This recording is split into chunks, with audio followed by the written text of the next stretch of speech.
अच्छा, last time जो revision किया था इलेक्ट्रिसिटी का, ठीक है, वो रिकॉर्डेड है अपलोड। उसमें स्टार्ट से लेकर इलेक्ट्रिसिटी कंप्लीट रिवीजन था। तो रिवीजन अभी खैर इतना डिटेल नहीं करेंगे। और बाकी जो टॉपिक्स आपको सेंड किए थे इम्पोर्टेंट, तो वो टॉपिक्स आप देख लेना हर चैप्टर से, जिस तरह स्टार्टिंग कल भी डिस्कस किया था कि आपके पास फर्स्ट चैप्टर में से ग्राफ, सेकंड चैप्टर में force F equals to M A और प्रिंसिपल ऑफ मोमेंट, और उसके अलावा फिर हमारे पास एनर्जी का concept, kinetic potential energy.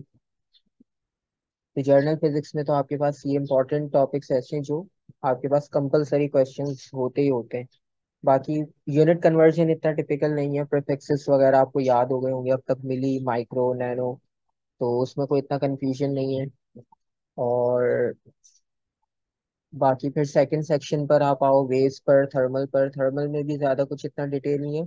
Thermal में आपने देखा मोस्टली क्वेश्चन में स्पेसिफिक हीट और मॉलिक्यूल्स की अरेंजमेंट से रिलेटेड क्वेश्चंस होते हैं। क्या मॉलिक्यूल्स के रेफरेंस से आप वहाँ पर एक्सप्लेन करो कि क्या होगा एक्सपेरिमेंट, क्या प्रोसीजर होगा। तो नॉर्मली वो 3-4 मार्क के लिए ये क्वेश्चन पूछ ही रहा होता है आपसे। और उसके बाद फिर वेव्स है। वेव्स में आपके पास मोस्टली पार्ट जो है वो लाइट चैप्टर से लिंक होता है, बाकी पार्ट्स उसके साथ कनेक्ट हो जाते हैं, पार्ट बी, पार्ट सी करके। लेकिन मोस्टली जो है वो लाइट सेक्शन से आपके पास क्वेश्चन इंक्लूड करते हैं डिटेल, क्योंकि लाइट सेक्शन आपके पास डिटेल्ड है और उसमें आपके पास काफ़ी वेरिएशंस आपको मिलती हैं। फिर इलेक्ट्रिसिटी का सेक्शन है। इलेक्ट्रिसिटी में मोस्टली क्वेश्चन जो है वो प्रैक्टिकल इलेक्ट्रिसिटी। प्रैक्टिकल इलेक्ट्रिसिटी से मतलब ये है कि आपके पास ओम्स लॉ, पावर और kilowatt per hour, cost calculate करना और पोटेंशियल डिवाइडर, इस तरह के क्वेश्चन जो है वो प्रैक्टिकल इलेक्ट्रिसिटी से बहुत ज़्यादा इंक्लूड होते हैं इलेक्ट्रिसिटी सेक्शन में। और ग्राफिकल रिप्रेजेंटेशन में तो ये ज़्यादा मुश्किल नहीं है, क्योंकि वो फिलामेंट और कंडक्टर, थर्मिस्टर, इन तीन के ग्राफ्स हैं। वो ग्राफ की आपको फॉर्मेशन याद हो, उनकी प्रॉपर्टी याद होनी चाहिए। और इसी तरह से फिर आप इलेक्ट्रोमैग्नेटिज्म में आओ। इलेक्ट्रोमैग्नेटिज्म में right hand rule, left hand rule, यही दो कॉन्सेप्ट इंपॉर्टेंट है। ईएमएफ इंड्यूस क्यों होता है, कॉइल मूव क्यों करती है, फोर्स अप्लाई क्यों होती है, और करंट क्यों आपके पास मूव करता है जब हम कॉइल को रोटेट करते हैं। तो ये सारे क्वेश्चंस आपके पास एक ही चीज को एक्सप्लेन कर रहे होते हैं, left hand rule, electromagnetic induction. तो इतना ज्यादा आपके पास जो है वो टिपिकल नहीं होता। अच्छा, नोट्स में इसके दोबारा सेंड कर दूंगा इलेक्ट्रिसिटी के। उसमें सारे शॉर्ट आपके पास रिवीजन है, मैं एक मिनट दिखा भी देता हूँ, शायद वो आपके पास हो। अब आपके पास देखो, आज कल परसों 3 दिन है, आप दो दो सेक्शन करके इसको कंप्लीट करो। अब आज जिस तरह हम इलेक्ट्रिसिटी और न्यूक्लियर को देख लेते हैं, ठीक है, क्योंकि यही ज्यादा प्रॉब्लम होती है इसमें। तो इलेक्ट्रिसिटी न्यूक्लियर हम आज कर लेंगे, और कल जो है वो हम जर्नल फिजिक्स और दूसरा पार्ट कर लेंगे, जो टिपिकल आपको लग रहा हो ज्यादा। और थर्मल और इतना ज्यादा मुश्किल नहीं है, तो वो आप इजीली भी कर लोगे।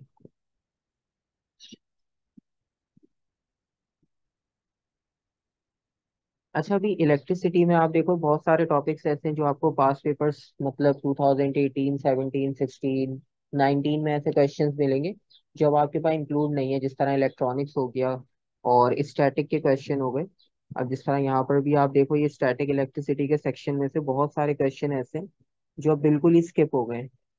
तो आपके पास लोड वैसे भी कम हो गया है, जिस तरह ये क्वेश्चंस आते थे स्फीयर चार्ज वाले, तो इनमें बड़ा कंफ्यूजन होता है, चार्ज को ड्रॉ करना, डायरेक्शन देना। तो ये कंडक्शन वाला पार्ट अब आपके पास स्किप हो गया, आपने देखा भी था अपने स्पेसिमेन में भी, लेटेस्ट पेपर्स में भी। तो अब इस तरह के क्वेश्चंस इंक्लूड नहीं होते। अगर हम प्रैक्टिकल इलेक्ट्रिसिटी से देखें, तो प्रैक्टिकल इलेक्ट्रिसिटी के हमने लास्ट में भी कुछ क्वेश्चंस किए थे। कुछ क्वेश्चंस और देख लेते हैं। ये स्टार्टिंग वाले क्वेश्चंस तो हमने किए हुए हैं काफी, फ्यूज से रिलेटेड और ये सब।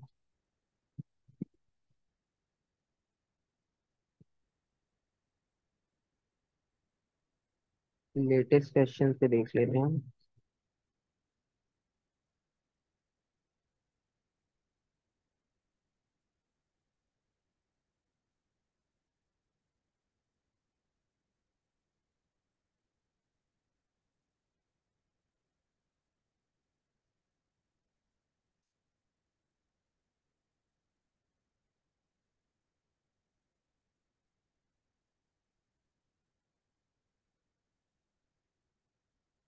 ओके, अब आपके पास एक क्वेश्चन है, बेसिक से पहले स्टार्ट कर लेते हैं।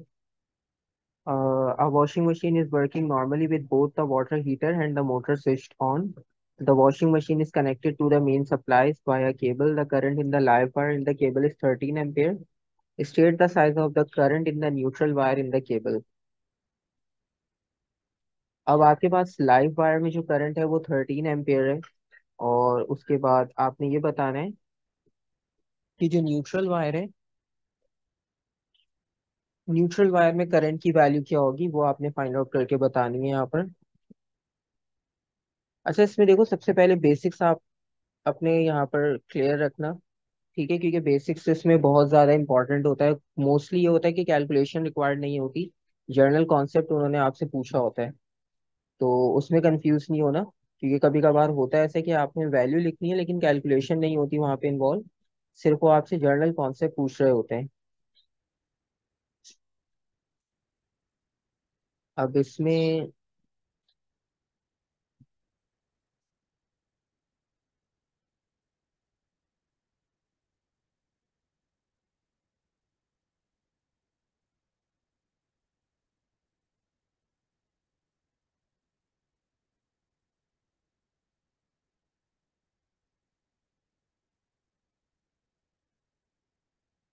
अच्छा, अब इसमें आपके पास जो है वो आंसर आपने लिखना है न्यूट्रल वायर में। अच्छा, न्यूट्रल वायर का पर्पस आपको पता है कि वो सर्किट को कंप्लीट करता है, तो उसका मतलब है जितना करंट आपके पास लाइव वायर से फ्लो होगा वही सेम करंट आपके पास न्यूट्रल वायर से फ्लो करेगा, नेगेटिव साइड से, 13 एम्पियर। ठीक है, क्योंकि नॉर्मली हमारे पास न्यूट्रल वायर नेगेटिव वायर की साइड पे कनेक्ट होता है बैटरी के टर्मिनल के साथ। तो 13 एम्पियर करंट अगर पॉजिटिव से ड्राइव हो रहा है तो वही आपके पास करंट नेगेटिव से फ्लो होगा। तो वो न्यूट्रल वायर का कॉन्सेप्ट आपके पास सेम होता है। और उसके बाद अर्थ वायर की अगर बात की जाए तो अर्थ वायर में करंट कितना होगा?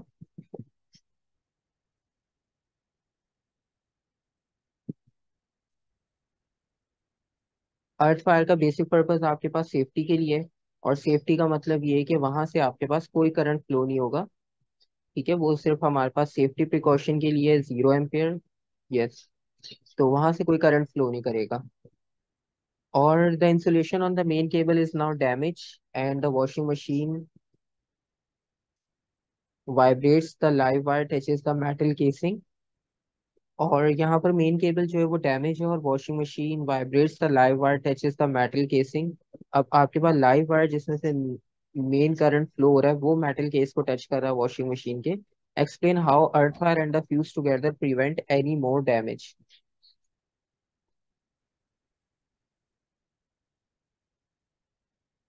अच्छा, नॉर्मली अब आपको पता है कि अर्थ वायर और फ्यूज का काम सेफ्टी का ही है।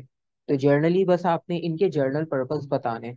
ठीक है, अब क्योंकि हम पूरा सिनेरियो एक्सप्लेन तो नहीं कर सकते कि मतलब वायर यहाँ से डैमेज हो तो यहाँ से फ्यूज कनेक्ट होगा। आपने जर्नल बताने कि वायर आपके पास अब डैमेज हो गई है और वो मेटल के साथ टच हो गई है। अब जब जाहिर सी बात है मेटल के साथ टच होगी, करंट का फ्लो, चार्जेस का फ्लो डिफरेंट होगा। सबसे पहले अगर हम फ्यूज की बात करें तो फ्यूज का काम क्या है, बेसिकली जब करंट की वैल्यू एक्सीड होगी तो वो ब्लो करेगा वहां पर और उसकी वायर मेल्ट हो जाएगी, जिसकी वजह से आपके पास करंट फ्लो होना स्टॉप हो जाएगा। तो सबसे पहले आप फ्यूज के बारे में लिख सकते हो। और फ्यूज आपके पास लाइव वायर में कनेक्ट होता है हमेशा। Fuse in the live wire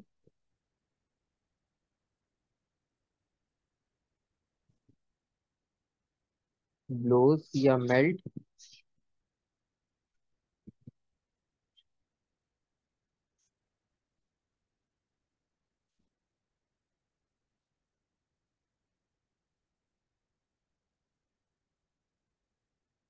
और अर्थ वायर भी सेम आपके पास यही काम करेगा।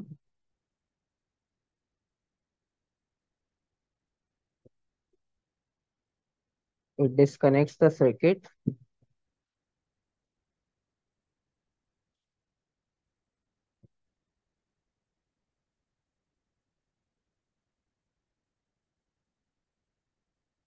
To prevent electric shock.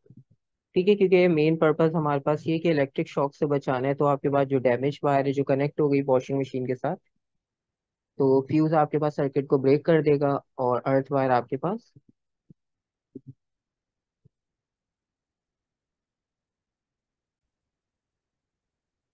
तो ये आपके पास मेन पर्पस है, आपने सिर्फ अर्थ वायर और फ्यूज का यूज लिखना है, सिंपल। ठीक है। और जो आपके पास करंट की वैल्यू होगी वो वहां पे स्टॉप हो जाएगी। Stops the flow of current in the circuit.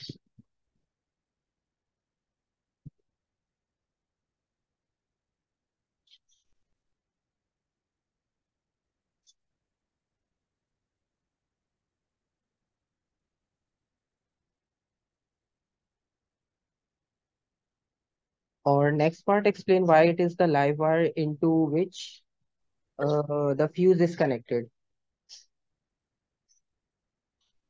अच्छा, इनके आंसर जितना जल्दी हो सके आप सिंपल और जर्नल जितना भी आंसर हो वो आप करते जाओ, ताकि हम इसको जितना फास्ट हो सके वो कंप्लीट कर लें।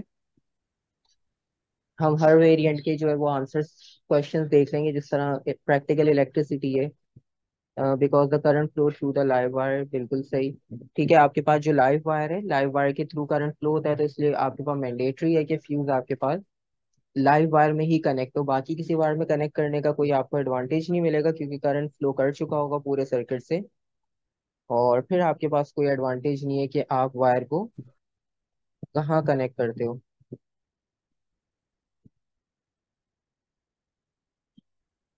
तो बेसिकली आपके पास जो है वो करंट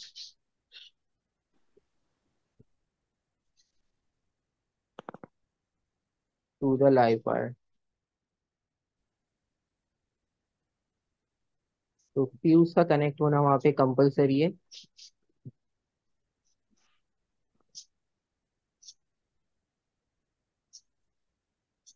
हाँ, न्यूक्लियर भी आज के सेक्शन में करेंगे, स्पेस अभी आज नहीं करेंगे। आज इलेक्ट्रिसिटी और न्यूक्लियर का सेक्शन कंप्लीट करेंगे जितना मैक्सिमम हो सकता है। बाकी स्पेस फिजिक्स के लिए हमने जितने भी उसके प्रैक्टिस क्वेश्चंस थे वो सारी अपलोडेड है, वीडियोस भी। वो हम कल या परसों के सेशन में करेंगे। तो उसके रिवीजन नोट्स वगैरह वो सारे लिंक्स भी फॉरवर्ड कर दूंगा मैं, वरना आप आपस में शेयर कर लेना, वहाँ पे टॉपिकल सारे आपके पास हैं, इतना ज़्यादा कोई डिफिकल्ट नहीं है वो।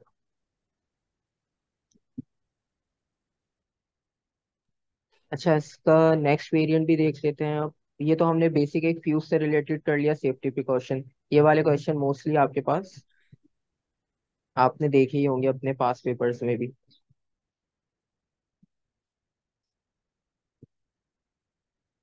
क्वेश्चन बना, circuit contains a battery of EMF for 4.5 volt, a 28 ohm resistor and a variable resistor is the circuit diagram, figure 1.1.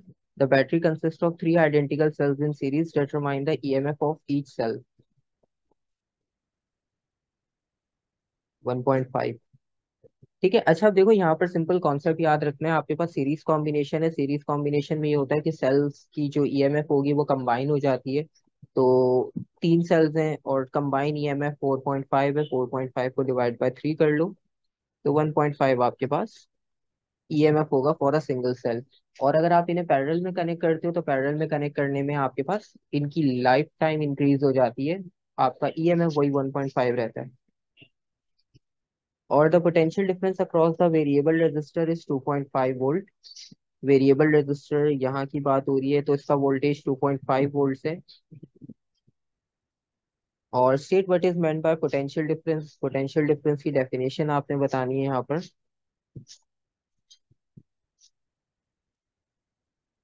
Potential difference की आपके पास डिफरेंट वेरिएशंस में हमने डेफिनेशंस लिखी है, work done per unit charge के reference से भी लिखी है, और हमने वोल्टेज के रेफरेंस से भी लिखी है कि आपके पास जो भी वर्क डन होता है यूनिट चार्ज पे,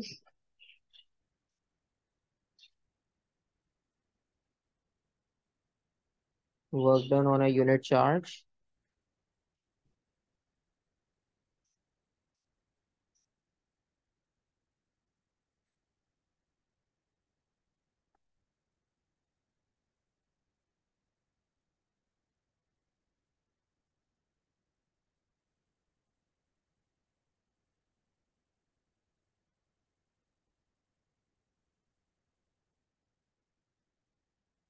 थ्रू आउट द कंपोनेंट्स, और सर्किट भी सिंपल आप लिख सकते हो।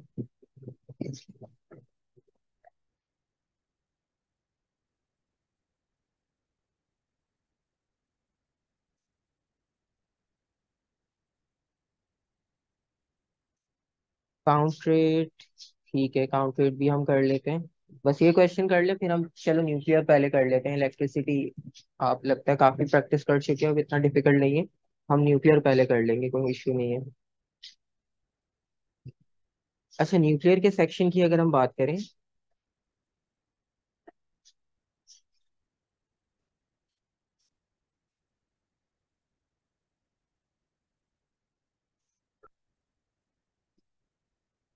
ठीक है समझ गया। हाफ लाइफ के ग्राफ्स वाले क्वेश्चन की आप बात कर रहे हो, जिसमें ग्राफ से आपको वैल्यूज फाइंड आउट करनी होती है अननोन, और उसमें हाफ लाइफ और डिके कांस्टेंट, बैकग्राउंड रेडिएशन, ये सब कैलकुलेट करनी होती है। ठीक है। अच्छा, उसमें जर्नल आपको, न्यूक्लियर में आपके पास जो सबसे इंपॉर्टेंट है ना, सबसे पहले तो आपको ये याद होना चाहिए अल्फा बीटा गैमा की प्रॉपर्टीज, मोस्टली क्वेश्चन उससे रिलेटेड होंगी। और दूसरी चीज ये कि आपके पास जो हाफ लाइफ का कॉन्सेप्ट है, वो आपको बस याद होना चाहिए। मैं एक मिनट दिखा भी देता हूँ जर्नल ओवरव्यू का।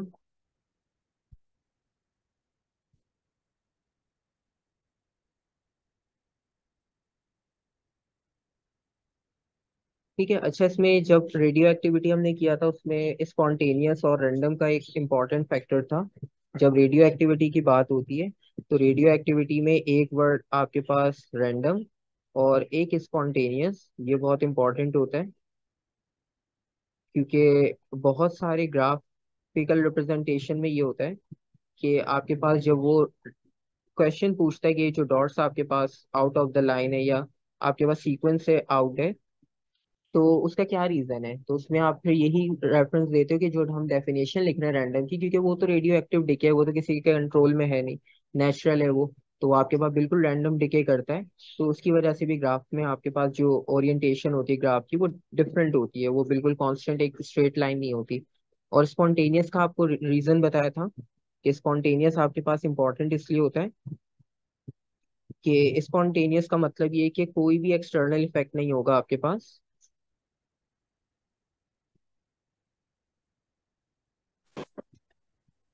नो एक्सटर्नल इफेक्ट का मतलब ये है कि हम टेम्परेचर और प्रेशर को इन्वॉल्व करते हैं हमारे हर किसी उसमें कॉन्सेप्ट में।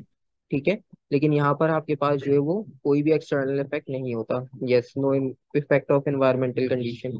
तो ये दो वर्ड बहुत इंपॉर्टेंट है, सबसे पहले ये दोनों वर्ड्स आपको याद होने चाहिए, क्योंकि मोस्टली क्वेश्चन में रेफरेंस इसी चीज का पूछा जा रहा होता है, लेकिन हम उसको एग्जैजुरेट करके इतना लिख लेते हैं, मेन पॉइंट पर नहीं आ पाते। उसके बाद ये कि आपके पास लेड्स, और उसके बाद जितने एलिमेंट्स होते हैं हमारे पास पीरियोडिक टेबल में, वो सारे रेडियो एक्टिव होंगे।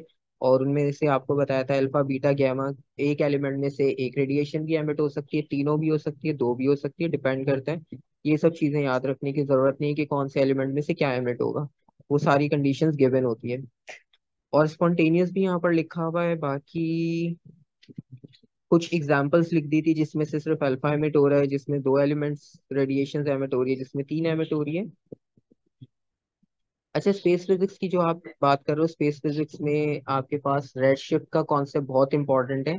स्टार की लाइफ साइकिल जो है वो बहुत इंपॉर्टेंट है। तो अभी जो रिवीजन क्वेश्चंस आए थे उसमें भी ये दो टॉपिक बहुत हाईलाइटेड थे। आप किसी भी आईजीसीएससी को कंसिडर कर लो, ओ लेवल्स को कंसिडर कर लो, रेड शिफ्ट और ये वाला कॉन्सेप्ट बहुत इंपॉर्टेंट है, क्योंकि आगे आपके ए लेवल्स में भी इंक्लूड है। और एक ऑर्बिटल स्पीड, ये सारी आपके पास जो है वो लेक्चर्स भी अपलोड है यूट्यूब पे, और इनके साथ जितने भी पेपर्स क्वेश्चंस जो प्रैक्टिस क्वेश्चंस भी थे वो भी इंक्लूड है। तो ये भी हम कल कर लेंगे, कोई इश्यू नहीं है।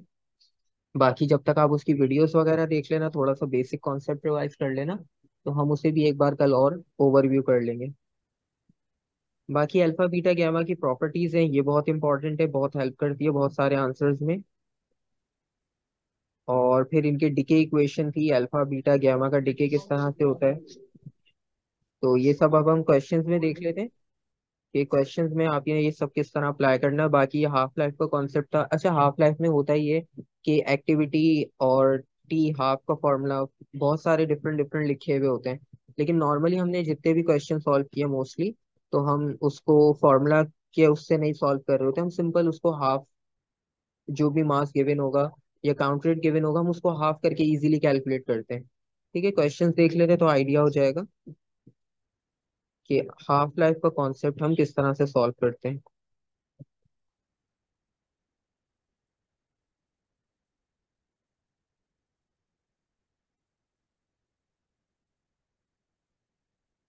Question number 2।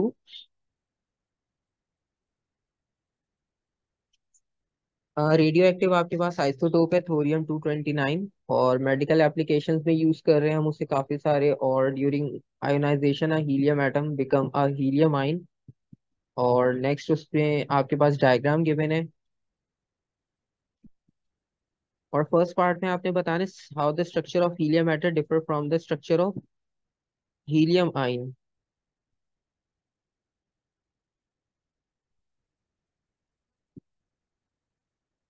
Helium atom contains one electron than the ion, okay.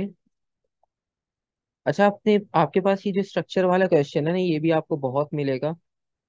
मतलब बहुत सारे पार्ट्स में ये पार्ट इंक्लूड होता है कि स्ट्रक्चर की बात कर रहा होता है वो। स्ट्रक्चर की बात करने का मतलब ये है कि वो आपसे उनका जर्नल फॉर्मेशन पूछ रहा है, कि जो उसकी फॉर्मेशन होगी वो किस तरह की होगी।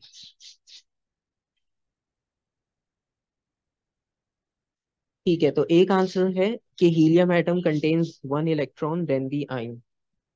तो यहाँ पर हमारे पास जो आंसर आपने लिखना है।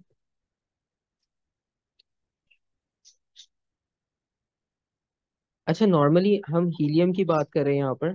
ठीक है, और ये जो आपके पास डायग्राम गिवन है, ये हीलियम आयन की है। तो हीलियम आयन की आप डायग्राम में देखो कि दो प्रोटॉन है, एक इलेक्ट्रॉन है, और दो न्यूट्रॉन्स हैं।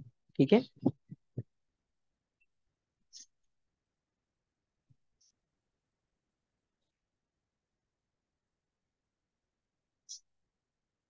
अच्छा, नॉर्मली हीलियम को जब आप लिखते हो तो आप लिखते हो 2 4। इसका मतलब है वहां पे दो प्रोटॉन्स होते हैं। ठीक है, और नंबर ऑफ इलेक्ट्रॉन्स भी कितने होंगे वहां पर? नंबर ऑफ इलेक्ट्रॉन्स भी वहां पर दो होंगे। ठीक है। अब देखो, ये आपके पास जो है वो एटम का स्ट्रक्चर लिखा है हमने, जो रेड से यहाँ पर मेंशन किया है, ये एटम का स्ट्रक्चर है कंप्लीट। और जो डायग्राम क्वेश्चन में गिवन है वो आयन की है। अब आयन में और एटम में आप डिफरेंस देखो कि आयन में आपके पास एक इलेक्ट्रॉन है और एटम में हमारे पास दो इलेक्ट्रॉन है। ठीक है। तो वो जो आपने वन इलेक्ट्रॉन मेंशन किया आंसर में, तो वो वन इलेक्ट्रॉन बेसिकली आपके पास आयन का है। ठीक है, वो बिल्कुल सही लिखा है आपने। आप आयन से वन इलेक्ट्रॉन ज्यादा कंसिडर कर रहे हो। तो यहाँ पर सिंपल आपके पास जो आंसर होगा, कि अगर हम सिंपल एटम की बात करें हीलियम, तो helium atom contains two electron, और helium ion contain one electron.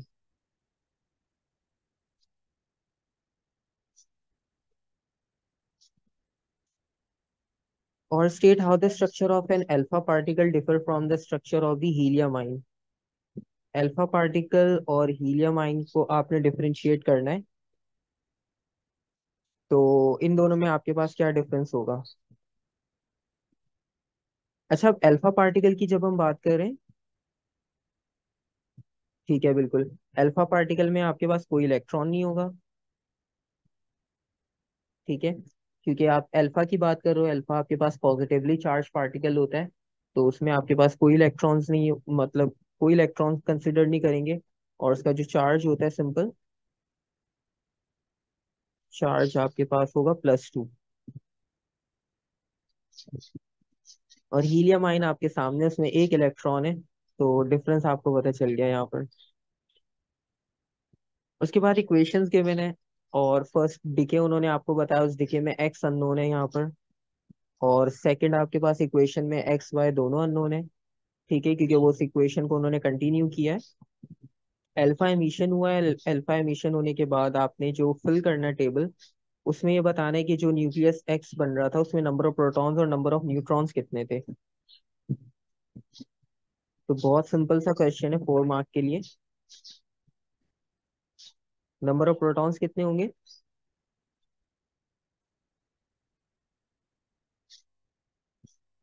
X की बात कर रहे हैं पहले हम, तो उसमें नंबर ऑफ प्रोटॉन्स आपने बताना है कि कितने होंगे। 225 नंबर ऑफ न्यूट्रॉन्स 88, बिल्कुल ठीक। क्योंकि आपके पास देखो अल्फा है ना, यहाँ पर अल्फा ने 2 माइनस कर लिया, 90 में से आपने 2 माइनस किया तो नंबर ऑफ प्रोटॉन हो गए 88। और इसमें से आपने 4 माइनस कर लिया 229 में से, 229 में से 4 माइनस करने का मतलब ये हुआ 225। सिंपल सा कॉन्सेप्ट है। ठीक है, नंबर्स आपके पास लिखे हुए, इक्वेशन पूरी गिवन है, सिर्फ माइनस करना है आपने। और उसके बाद है the nucleus of the X then decays to a nucleus of Y by beta 233। 233।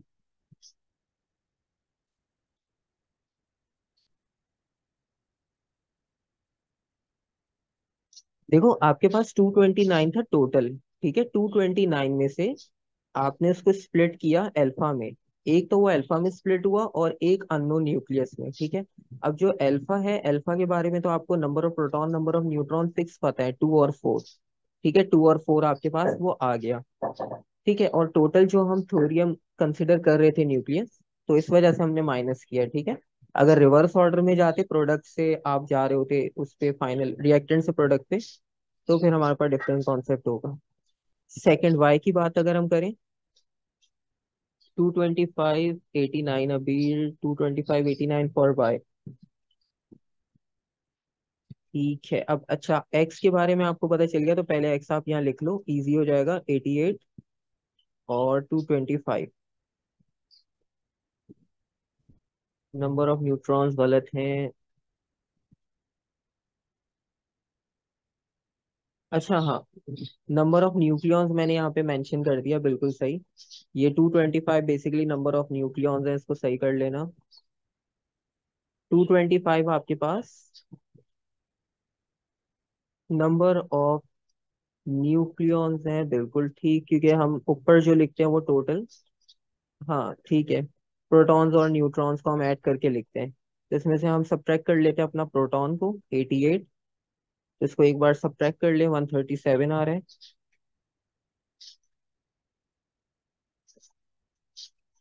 ठीक है, थैंक यू। ठीक है, ये चीज आप सही कर लेना। और फिर सेकंड वाई की बात हो रही थी, अब वाई में आपके पास जो रिमेनिंग है, अब उसमें बीटा एमिशन हुआ है। बीटा एमिशन का मतलब ये कि जो हमारा 88 था, तो एक आंसर मेरे पास आया था ऊपर, अभी एक आया है 89 और 136 फॉर वाई। ठीक है, और एक आंसर और था यहाँ पर, 89 225। ठीक है, 89 बिल्कुल सही है। सबको पता है कि बीटा एमिशन हो रहा है, तो -1 का मतलब है। और बाकी जो नंबर ऑफ न्यूट्रॉन्स होंगे, ठीक है, अब नंबर ऑफ न्यूट्रॉन्स का आपके पास है कि नंबर ऑफ न्यूट्रॉन्स में कितना चेंज आएगा, वो 137 होगा या उसमें कुछ चेंज आएगा।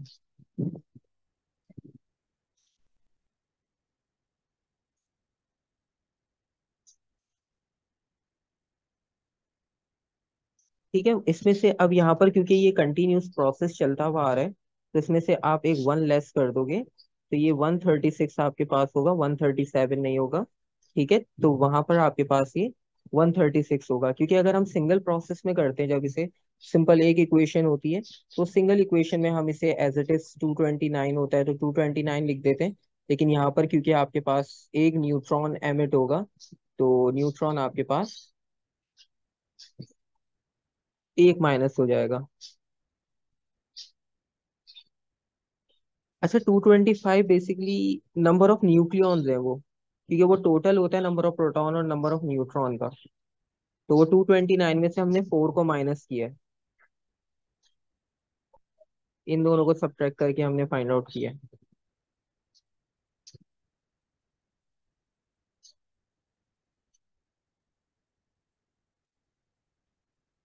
अच्छा, इसमें आपने एक एक्सपेरिमेंट लिखना है, experiment can show that a sample of material is radio active apparatus बताना है। और एक सैंपल शो करना है जिसमें से अल्फा और बीटा दोनों एमिट हो रहे हैं, और आप डायग्राम भी ड्रॉ कर सकते हो। ठीक है, और इसमें आपके पास जो डिटेक्टर्स थे, गीगर मोलर ट्यूब।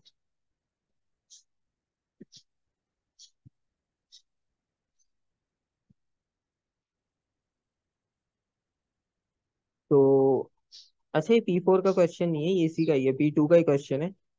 समझ लो प्री के मार्क्स हैं इसमें, आप कोई भी किसी पर आप उसको लिख सकते हो, आप जीएम ट्यूब को एक्सप्लेन कर सकते हो। ठीक है, बुक में आपके पास कंप्लीट एक्सप्लेनेशन लिखी है। और विल्सन क्लाउड चेम्बर है, ये दोनों डिटेक्टर्स यूज होते हैं। तो किसी भी एक की आप डायग्राम एक रफली, जीएम को बेसिकली कंसिडर करते हैं, क्योंकि जीएम के बारे में हमने पढ़ा होता है कि रेडिएशन को डिटेक्ट करने के लिए यूज होता है। तो अब हाफ लाइफ पर देख लेते हैं, हाफ लाइफ में कंफ्यूजन है। तो state what is meant by half life of thorium 229। तो बहुत सिंपल सा कॉन्सेप्ट है कि जितने टाइम में आपके पास ये थोरियम हाफ डिके होगा, तो उतना आपके पास जो है वो। अच्छा, P2 में आपके पास न्यूक्लियर फिजिक्स कंपलसरी आता है, चाहे जितने भी वेरिएंट्स हों आपको मिलता ही है इसका क्वेश्चन। क्योंकि ये एक बिल्कुल अलग आपके पास सेक्शन है, तो इस सेक्शन का क्वेश्चन इंक्लूड करते हैं लाजमी वो। हाँ, अगर जैसे ये किसी के साथ लिंक होता तो एक अलग बात होती।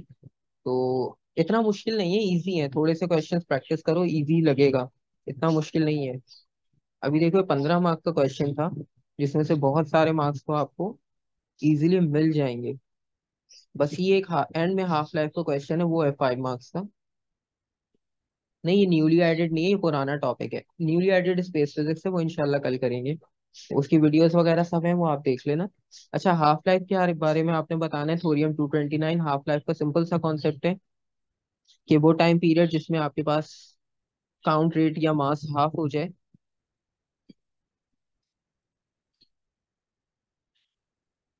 जी, सारी वीडियोस हैं, मैं लिंक भी शेयर कर दूंगा लास्ट में।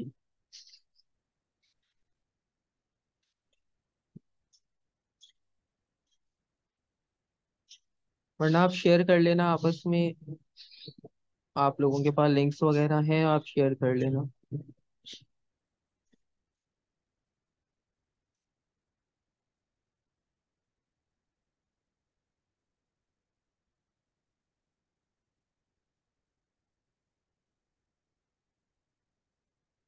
ठीक है, आप एक्टिविटी का रेफरेंस दे सकते हो, एटम्स का रेफरेंस दे सकते हो, न्यूक्लियाई का रेफरेंस दे सकते हो, काउंट्स का रेफरेंस दे सकते हो, आपकी मर्जी है। आप किसी का भी रेफरेंस देकर लिख सकते हो कि जब वो चीज़ आपके पास हाफ हो जाएगी तो वो हम उसे हाफ लाइफ कंसिडर करते हैं। और अब यहाँ पर देखो, sample of pure thorium 229 contains initial इतने एटम्स थे। ठीक है, अब हाफ लाइफ देख लेना कि।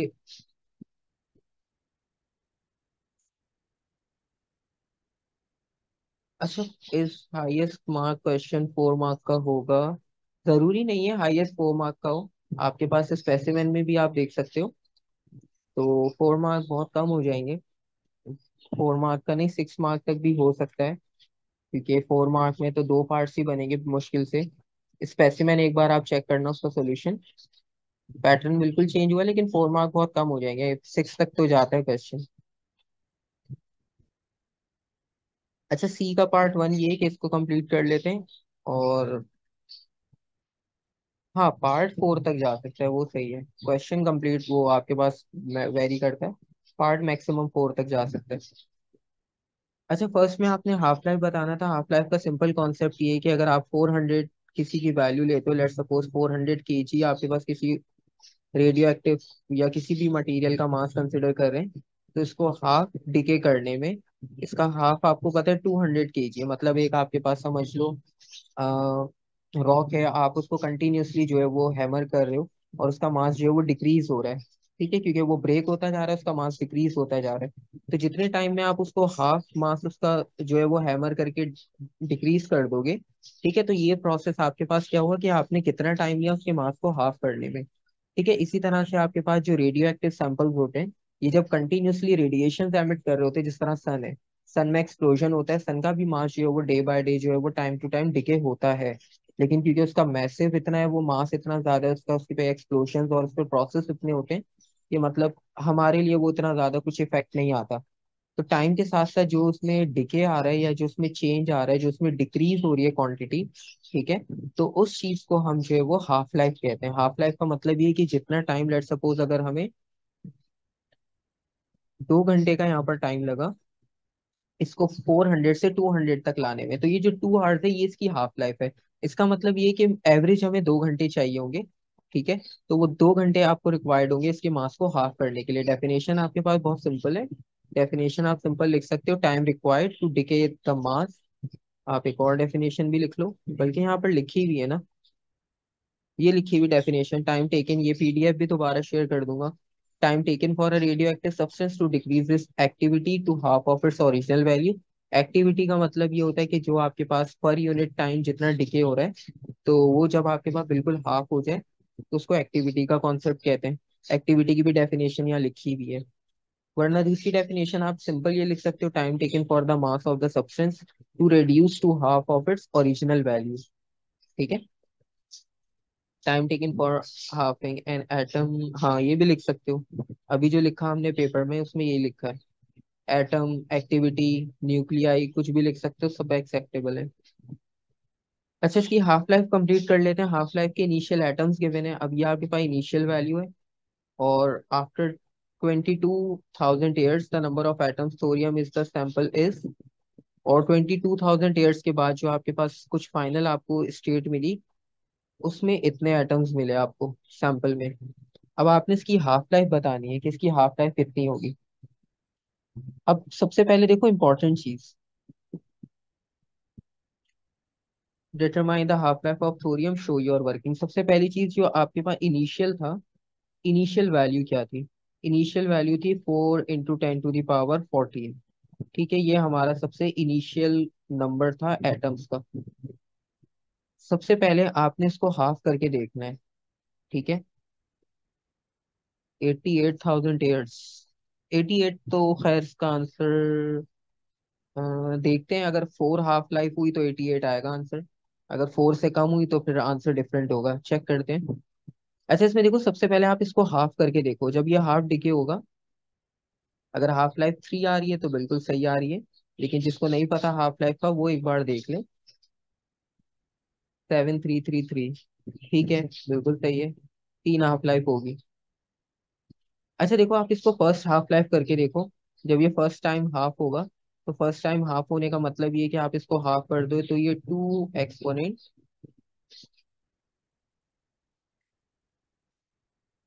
अच्छा, फॉर्मूला यूज करना, आपके पास ये एक्टिविटी और ये सारे फॉर्मूला यूज होते हैं कि आप टाइम को डिवाइड करके देख लो कितने टाइम डिके हो रहा है वो। लेकिन उसके लिए फिर आपको टाइम पता होना चाहिए कि वो कितना डिके हुआ है।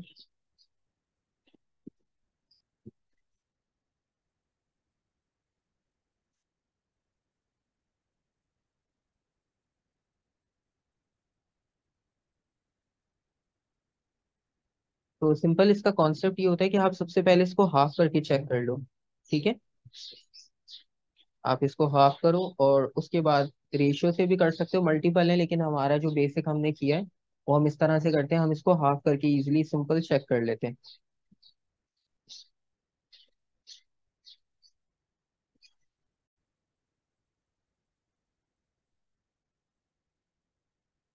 अच्छा, इसमें हमने जो सिंपल मेथड फॉलो किया था, सिंपल मेथड फॉलो ही करते हैं हम। रेशियो वगैरह फॉर्मूला हम उसकी बेसिक्स में नहीं गए। हमने सिंपल ये किया कि हमारे पास जो भी वैल्यू गिवन हो, अब हमारा टारगेट हमें पता है 5 एक्सपोनेंट 13 है, इनिशियल वैल्यू 4 एक्सपोनेंट 14 है। हमने क्या किया, सबसे पहले इसकी फर्स्ट हाफ लाइफ देखी। ठीक है, इसको हमने हाफ किया, हमने हाफ किया, फर्स्ट हाफ लाइफ हमारे पास आई 2 एक्सपोनेंट 14। ठीक है, ये हमारा ही जो है वो फर्स्ट हाफ लाइफ हो गई। इसका मतलब ये है कि 2000 ईयर्स के बाद जो है वो सैंपल हमारे पास इतना रह गया। तो हमने ये चेक करना है कितने हाफ लाइफ के बाद हो रहा है। फिर हम इसकी सेकंड चेक करेंगे। जब इसकी सेकंड हाफ लाइफ होगी तो हम इसी नंबर को डिवाइड बाय 2 कर लेंगे। तो सेकंड हाफ लाइफ इक्वल होगी 1 एक्सपोनेंट 14। और जब हम थर्ड हाफ लाइफ करेंगे तो हमारे पास आंसर सेम आएगा, जो हमारे पास रिक्वायर्ड आंसर है। तो इसको जब आप डिवाइड बाय 2 करोगे तो आप आंसर मिलेगा 5 एक्सपोनेंट 13 एटम्स। तो इसका मतलब ये 3 हाफ लाइफ के बाद हमारे पास जो रिक्वायर्ड वैल्यू क्वेश्चन में गिवन है वो हमें मिल रही है।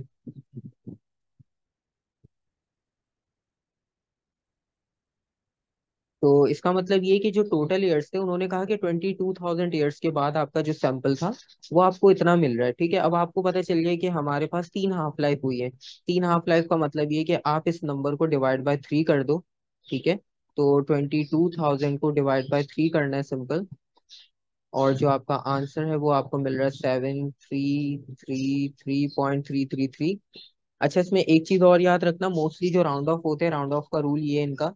वैसे तो ए लेवल्स में स्ट्रिक्टली फॉलो करते हैं राउंड ऑफ रूल को, लेकिन अगर अभी आप राउंड ऑफ में कंफ्यूज होते हो कि कहाँ करना है कहाँ नहीं करना, तो उसमें सिंपल सी एक ही याद रखना चीज, 2 सिग्निफिकेंट फिगर्स तक आपने राउंड ऑफ करना होता है इसे। सिग्निफिकेंट फिगर्स का मतलब ये है कि आपके पास वो जीरो वाला कॉन्सेप्ट होता है, शायद मैथ्स में किया हो अगर याद हो। वरना सिंपल आपके पास यहाँ 733 है, तो इसमें 7 3 ये सब सिग्निफिकेंट फिगर्स हैं, तो आप क्या करते हो 7 3 0 0। अब ये लास्ट के दो जीरोस हैं, सिग्निफिकेंट में काउंट नहीं होते, तो अगर आप 7 3 3 भी लिख रहे हो वो भी ठीक है, लेकिन जो राउंड ऑफ होता है बेसिकली उसका रूल बता रहा हूँ कि वो दो सिग्निफिकेंट फिगर्स का कॉन्सेप्ट यूज करते हैं। तो ये सिंपल हाफ लाइफ का एक कॉन्सेप्ट है जो हम सॉल्व करते हैं। उसके अलावा हम ग्राफिकल रिप्रेजेंटेशन भी देख लेते हैं कि ग्राफिकल रिप्रेजेंटेशन में हाफ लाइफ कैसे सॉल्व होती है। इसमें आप देखो फॉर्मूला रेशियो में जाते हो ना, फिर होता है कोई क्वेश्चन आप रेशियो से कर रहे होते हो, कोई फॉर्मूला से कर रहे होते हो, उसमें फिर आपके लिए कंफ्यूजन हो जाती है। आप सिंपल जो है वो इनिशियल फाइनल नंबर्स को चेक करो, और इनिशियल फाइनल नंबर को चेक करने के बाद सिंपल आप उसे बस डिवाइड करते रहो उसकी डिजायर्ड वैल्यू से जो क्वेश्चन में गिवन है।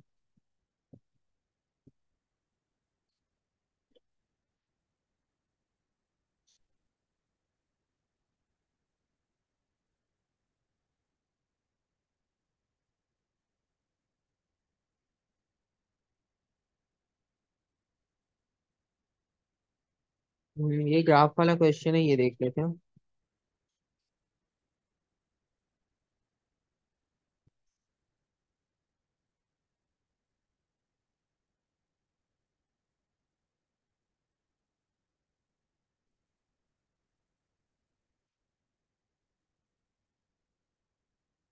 अच्छा, इसमें आपके पास आइसोटोप है रेडियो एक्टिव, और बीटा पार्टिकल एमिट हो रहा है जिसमें से प्रोडक्ट क्यू एमिट हो रहा है। क्यू जो है वो स्टेबल है। State one feature that is common to all isotopes of ethereum. Isotope की आपने डेफिनेशन बतानी है सबसे पहले, बेसिक। ठीक है। अच्छा, आइसोटोप की भी डेफिनेशन वो मोस्टली पूछ रहे होते हैं, हालांकि कोई इतना मुश्किल कॉन्सेप्ट नहीं है, लेकिन फिर भी एक दो मार्क के लिए कभी ना कभी उसका भी क्वेश्चन आया होता है आपके पास, तो वो भी इतना मुश्किल नहीं है।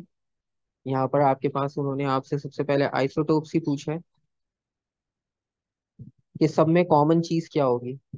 ठीक है, सब में कॉमन चीज आपके पास क्या होती है, नंबर ऑफ प्रोटॉन सेम होते हैं।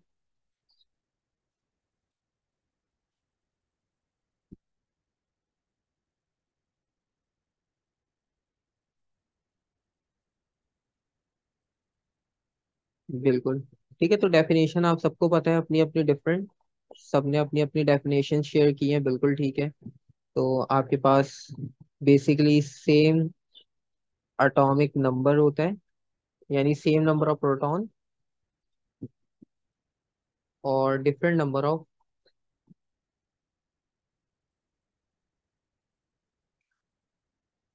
एटॉमिक मास, यानी न्यूक्लियॉन्स आपके पास डिफरेंट होते हैं उसमें, न्यूट्रॉन्स आपके पास चेंज होते हैं।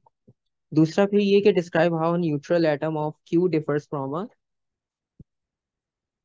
Neutral atom. ठीक है, ये आंसर भी ठीक है मिकाइल आपका।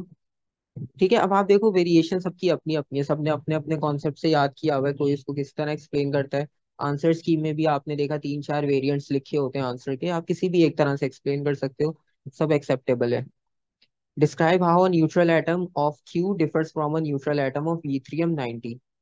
ठीक है, न्यूट्रल एटम क्यू जो है वो इसकी बात कर रहे हैं जो हमें प्रोडक्ट में मिल रहा है बीटा पार्टिकल एमिट होने के बाद। और जो ईथरियम है हमारे पास, जो रेडियो एक्टिव है बेसिकली अभी जो क्वेश्चन में गिवन है, और जब उस वो बिल्कुल न्यूट्रल होगा, तो उसमें ये बताना है कि आपने इन दोनों में डिफरेंस क्या होगा।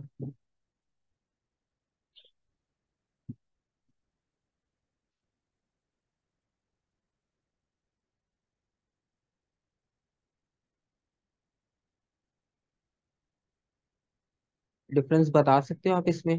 अच्छा देखो, जब ये आइसोटोप होगा ना, ये ईथरियम 90 जो दिया है इन्होंने आपके पास यहाँ पे 3990 है, ये रेडियो एक्टिव है, अब ये एमिट कर रहा है beta particle. Beta particle emit करेगा तो इसकी इक्वेशन बनाओ क्या बनेगी। ठीक है, मिकाइल ने बता दिया है। ठीक है, बिल्कुल सही है। अच्छा, अब जिसे नहीं पता वो बेसिकली सिंपल सा आप क्या करोगे, आप सिंपल इसकी इक्वेशन बनाओ। आपके पास एक पार्टिकल बन रहा है, ठीक है, उसमें जो है वो 39 की जगह 40 हो जाएगा, क्योंकि बीटा पार्टिकल एमिट हो रहा है, और 90 आपके पास सेम होगा, इसका मतलब है एक नंबर ऑफ प्रोटॉन आपके पास बढ़ रहा है। ठीक है, तो आंसर जो है वो अच्छा देखो, सेंटेंस स्ट्रक्चर के इतने मार्क्स नहीं होते, पैराफ्रेजिंग का कोई इतने मार्क्स नहीं होते आपके पास, बस स्टेटमेंट क्लियर होनी चाहिए जो आप लिखना चाह रहे हो, बाकी कोई इतना इशू नहीं होता। तो बेसिकली वन मोर प्रोटॉन जो है वो हमें यहाँ पर मिल रहा है। सिंपल वर्ड्स में अगर मैं लिखूं यहाँ पर सिर्फ पॉइंट्स, स्टेटमेंट जो है वो आप चैट में भी देख सकते हो अपने पास। मिकाइल ने जो है वो शेयर किया हुआ है, neutral atom of Q has one less neutron than ethereum, neutral atom of Q has one more proton than ethereum, neutron atom of Q has one more electron than ethereum. ठीक है।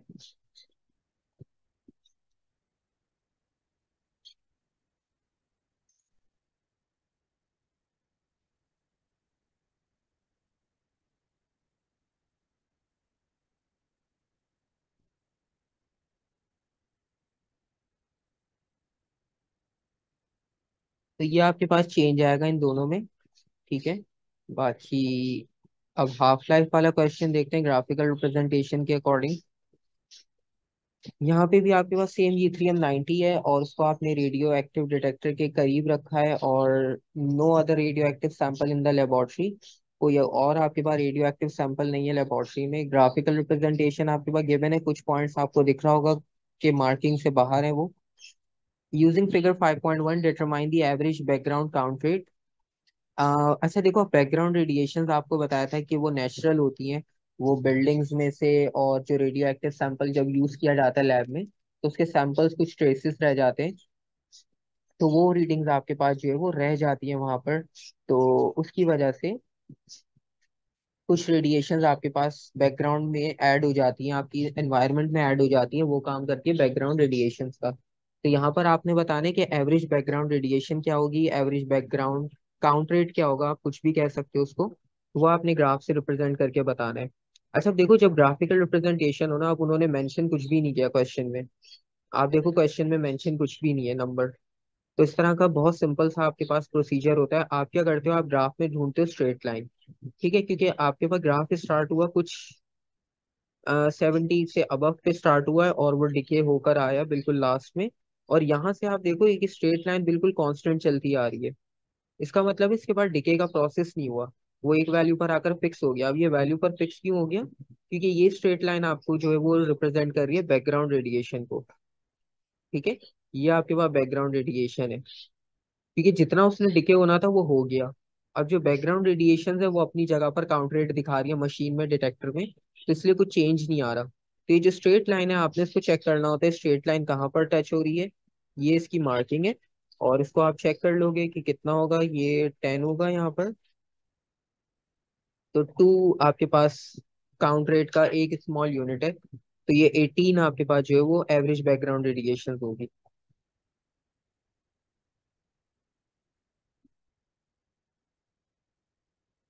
18 count rate पर minute दिया हुआ है। ठीक है, तो आपके पास सिंपल आपने ये करना होता है, जो स्ट्रेट लाइन आपको दिखेगी जहां पर कोई चेंज नहीं आ रहा, इसका मतलब है वहां पर कुछ एमिशन नहीं हो रहा, अब आपके पास एडिशनल सिर्फ वहां पर बैकग्राउंड रेडिएशन इन्वॉल्व है। तो 18 काउंट्स पर मिनट आपके पास आपका बैकग्राउंड एवरेज होगा। और उसमें फिर आपने ओरिजिन बताना है।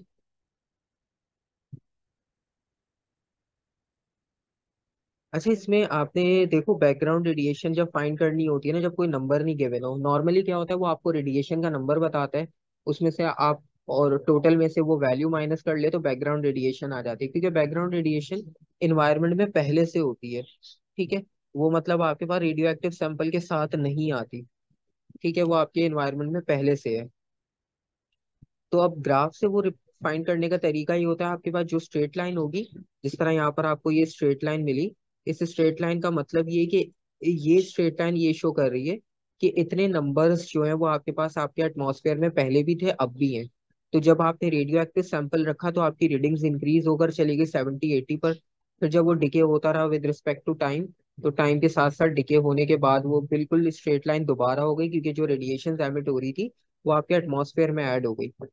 और एटमॉस्फेयर में ऐड होने के बाद वो बैकग्राउंड रेडिएशंस कहलाएंगी, क्योंकि वो आपके पास आपकी सराउंडिंग में बिल्डिंग, रॉक, सॉइल सब चीजों में ऐड हो जाती हैं, और उसकी वजह से आपके पास जो है वो कंटिन्यूसली फिर एमिशन होता रहता है। तो वो कांस्टेंट एमिशन जो है वो बैकग्राउंड रेडिएशन का होता है, और उसी को हम एवरेज बैकग्राउंड रेडिएशन या काउंट रेट कहते हैं। तो वो स्ट्रेट लाइन आपने वो ग्राफ से मार्क करनी होती है। स्ट्रेट लाइन आपने देखी कि कहाँ पर मिल रही है आपको, इस लाइन पर। इसको आपने ग्राफ में नोट कर लिया कि इसका नंबर कितना बन रहा है। ठीक है, आपने उसकी मार्किंग कर ली ग्राफ से, और ये नंबर आपके पास बन रहा था 18। ठीक है, तो 18 काउंट रेट पर मिनट हमारे पास आंसर होगा। ठीक है, यहाँ पर यूनिट आपके पास लिखा हुआ है, उसी यूनिट को हमने फॉलो किया है। अच्छा, अभी ने आंसर बता दिया कि हमारे पास जो सोर्सेज हैं, सॉइल, सन, बिल्डिंग, मल्टीपल सोर्सेज होते हैं। तो आप कुछ भी लिख सकते हो, रॉक, सॉइल, सन, बिल्डिंग।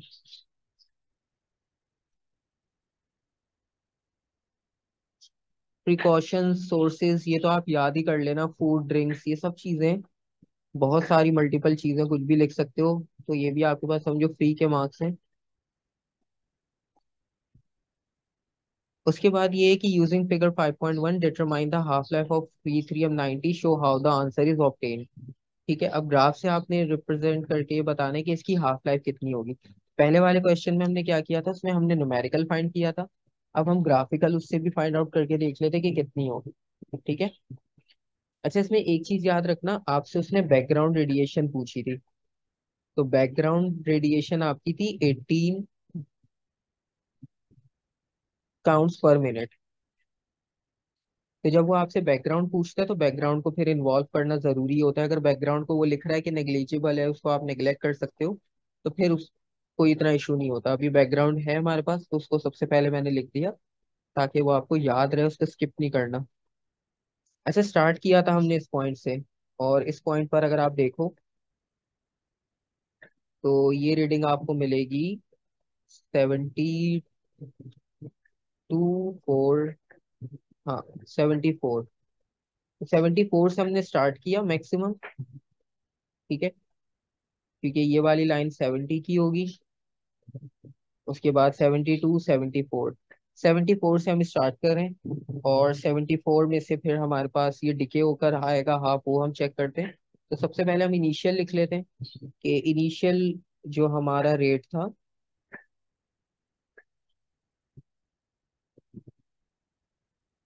इनिशियल रेट था हमारा 74। इसमें से हम माइनस कर लेते हैं 18, वो हमारी होगी बैकग्राउंड रेडिएशन। तो इसको माइनस करने पे हमारे पास आंसर आएगा।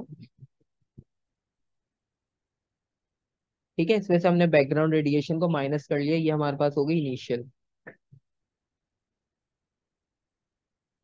अच्छा, उसके बाद आप देखो 74 को आप हाफ करके देखो, या 56 को ही हम डायरेक्ट हाफ कर लेते हैं, क्योंकि बैकग्राउंड रेडिएशन हमारे पास ऑटोमेटिक उसमें से फिर माइनस हो जाएगी।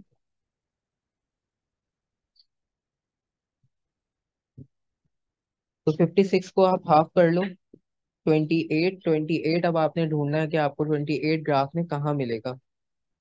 ठीक है, 20 यहाँ पर है, 24, 24, 26, 28, ये बन रहा है 28। ठीक है, तो 28 को आपने ग्राफ में यहाँ पर पिक किया।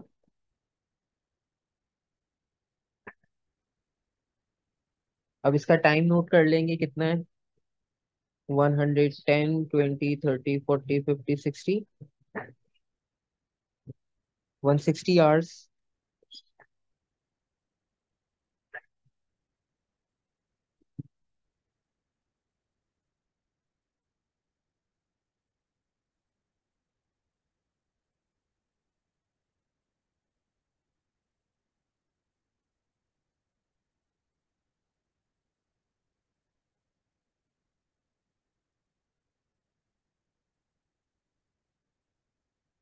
तो हमने जो सेकंड हमारी जो रीडिंग मिली हमें,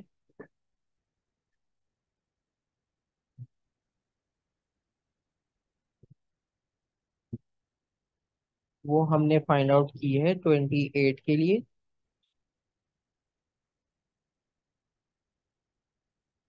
160 आवर्स।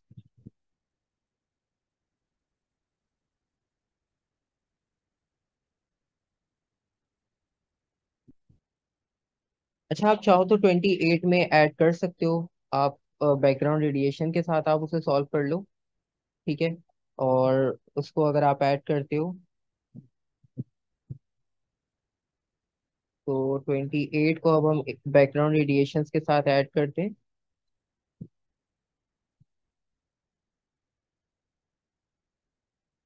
तो ये 46 होगा। और 46 को अब मार्क करके देखते हैं, ठीक है। बैकग्राउंड रेडिएशन तो हमारे पास इन्वॉल्व है। 46 को अब आप मार्क करोगे। 42, 44, 46।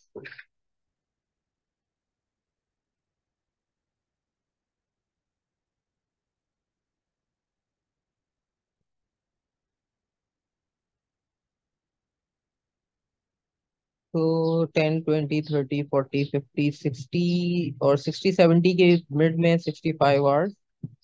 ठीक है। तो बैकग्राउंड रेडिएशन को इन्वॉल्व करने के साथ हमारे पास जो हाफ लाइफ होगी वो 65 आवर्स की होगी।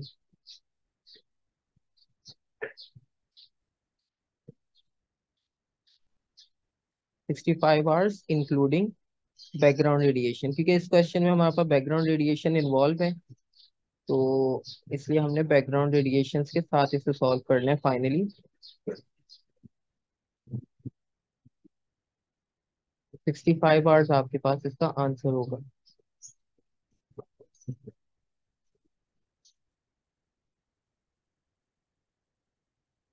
नहीं, आंसर आपका फाइनल 65 आवर्स आएगा। वो आपके पास जो फाइनल हमने कैलकुलेट किया इनिशियली, वो हमने विदाउट बैकग्राउंड रेडिएशंस की किया।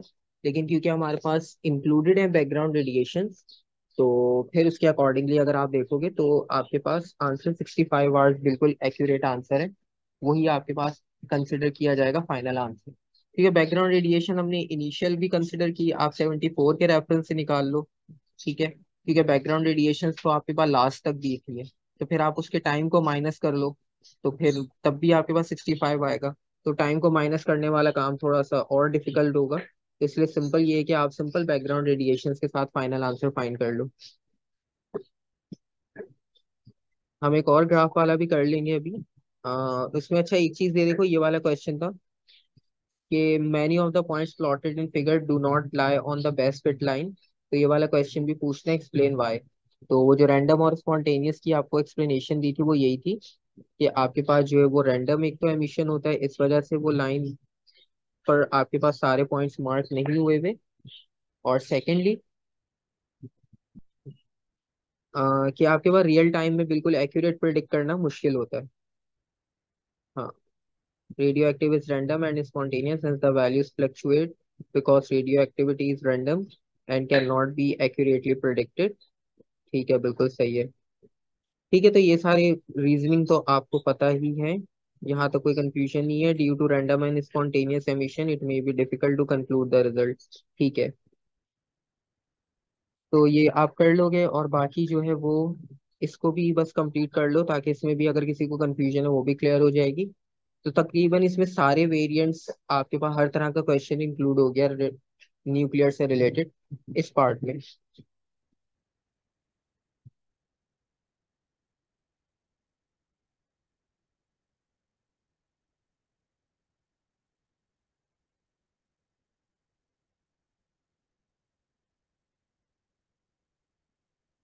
अच्छा, इसमें आपके पास जो है वो ये बताना है कि draw the path taken by the beta particle as they travel between the two plates. ठीक है।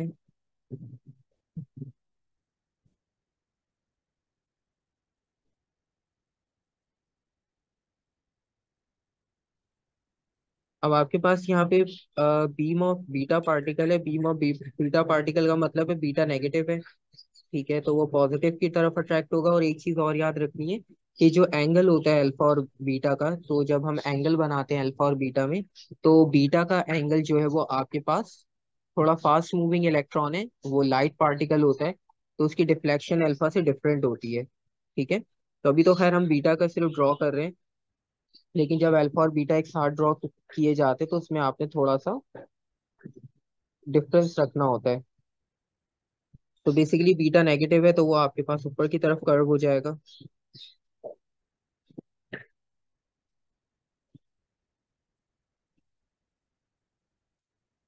तो 2 मार्क के लिए इन्होंने इतना सिंपल क्वेश्चन आपको दिया है। ठीक है, कोई मसला नहीं है। अच्छा, बाकी टॉपिक्स जो है मोमेंट मोमेंटम ये भी मैं दोबारा करवा दूंगा, कोई मसला नहीं है। कल हम एक काम ये करेंगे कि स्पेस मोमेंट और ये वाले क्वेश्चंस कर लेंगे, क्योंकि अब इलेक्ट्रिसिटी आप काफी कर चुकी हो, न्यूक्लियर आज हम कर रहे हैं। और बाकी वेव्स में कुछ इतना ज्यादा कंफ्यूजन नहीं है मेरे ख्याल से अब।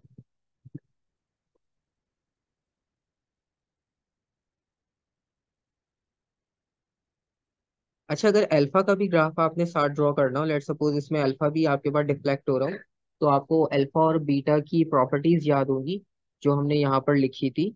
ठीक है। तो जब दोनों की डायग्राम आपको साथ ड्रॉ करनी होती है तो आपके पास ये डिफ्लेक्शन होती है कि टुवर्ड्स पॉजिटिव टुवर्ड नेगेटिव। ठीक है। लेकिन क्योंकि आपके पास जो मास होता है और जो उसकी स्पीड होती है, ठीक है, तो मास और स्पीड के कंपैरिजन में इनका डिफ्लेक्शन डिफरेंट होता है। अच्छा, ये मैं ना ग्रुप में सेंड कर दूंगा, या तो आप, मैंने पहले भी सेंड किया हुआ है, आप मतलब जिसके रेफरेंस से ऐड हुए हो, तो मैंने वहाँ पे ग्रुप में सेंड किया, मैं दोबारा भी सेंड कर लूंगा, फिर आप शेयर कर लेना, ठीक है, वरना इसकी चैट में भी सेंड कर देता हूँ मैं, वरना व्हाट्सएप पे सेंड कर दूंगा, इजी रहेगा। वरना ठीक है, वो कर लेंगे, क्लास के बाद चेक कर लेंगे। और अल्फा की जो डिफ्लेक्शन होगी, अब अल्फा क्योंकि थोड़ा सा हैवी है, उसकी स्पीड स्लो है, ठीक है, तो उसका डिफ्लेक्शन जो होगा वो आपके पास ग्रेटर एंगल से होता है थोड़ा सा। ठीक है, मतलब उसका एंगल शॉर्ट होता है अल्फा के लिए, अगर अल्फा पार्टिकल एमिट हो रहा हो। और बीटा का एंगल जो है वो आपके पास थोड़ा सा ग्रेटर होता है, क्योंकि वो एक तो फास्ट मूविंग इलेक्ट्रॉन है और उसका मास बहुत लाइट होता है, तो वो जल्दी डिफ्लेक्ट कर जाता है। अल्फा थोड़ा सा हैवी है तो इसलिए उसको डिफ्लेक्ट होने में टाइम लगता है, अदरवाइज दोनों की डिफ्लेक्शन सेम होती। काउंट रेट से रिलेटेड हम और देख लेते हैं, अगर कोई ग्राफिकल क्वेश्चन मिल जाता है तो।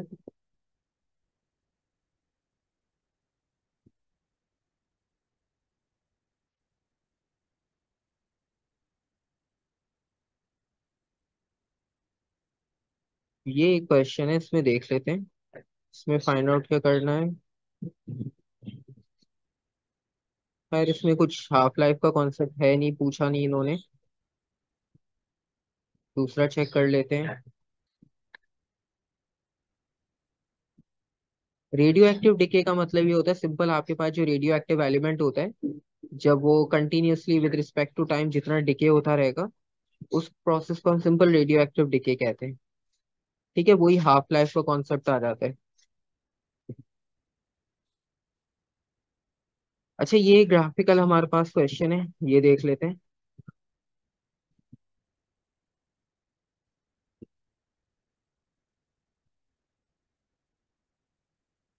Phosphorus is an isotope of phosphorus that undergoes radioactive decay. The most common isotope of phosphorus is phosphorus 31. Describe the structure and composition of a neutral atom of phosphorus 31. अच्छा देखो, ये structure वाला question तो वो आपको देता ही देता है लाजमी।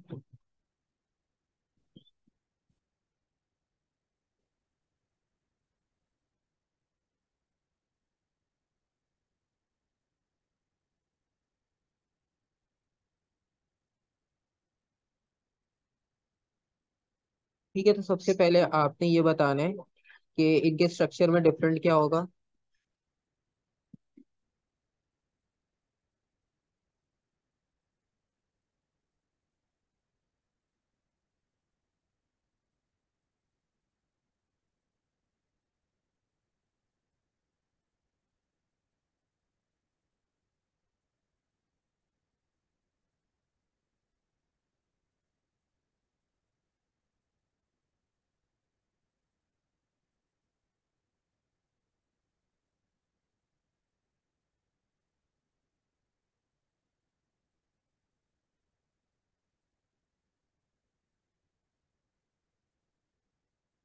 अच्छा, सबसे पहली चीज आपके पास ये कि फॉस्फोरस 32 के बारे में उन्होंने लिखा है यहाँ पर। ठीक है, आप उसको चेक कर लो। एक तो आपके पास एलिमेंट ये है, और ये एलिमेंट आपके पास जो है वो आइसोटोप है फॉस्फोरस का। और दूसरी बात उन्होंने ये कही कि जो दूसरा मोस्ट कॉमन आइसोटोप हम यूज करते हैं वो फॉस्फोरस 31 है, ये फॉस्फोरस 32 था जो सबसे पहले लिखा था। तब उन्होंने आपसे ये पूछा कि जो न्यूट्रल एटम होगा फॉस्फोरस 31 का, ठीक है, उसमें आपने बताना है इस 32 वाले और 31 वाले में क्या डिफरेंस होगा। ठीक है, तो सबसे इम्पोर्टेंट चीज,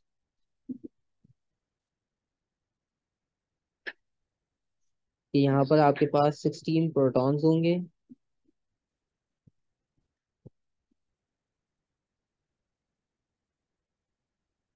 एंड इलेक्ट्रॉन्स इन शेल्स,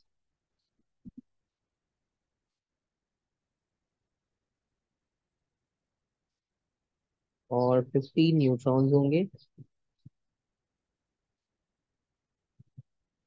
ठीक है, तो 15 और 16 का कॉम्बिनेशन आपके पास कंबाइन होकर 31 बनाएगा फॉस्फोरस, जिस तरह यहाँ पर 32 बन रहा है। ठीक है, तो यहाँ पर हमने 31 बनाना है, तो ये आपके पास इसमें चेंज होगा एक तो।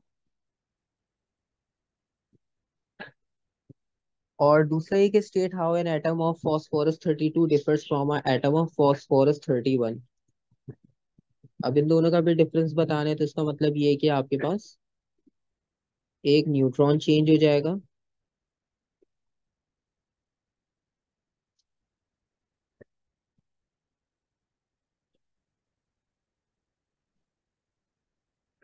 इसका मतलब ये हुआ कि 15 न्यूट्रॉन्स है हमारे पास 31 में, और 16 है हमारे पास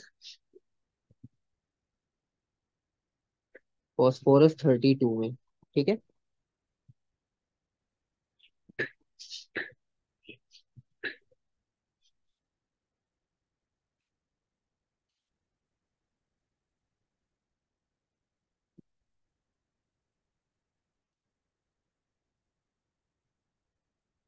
हाँ, प्रोटॉन्स।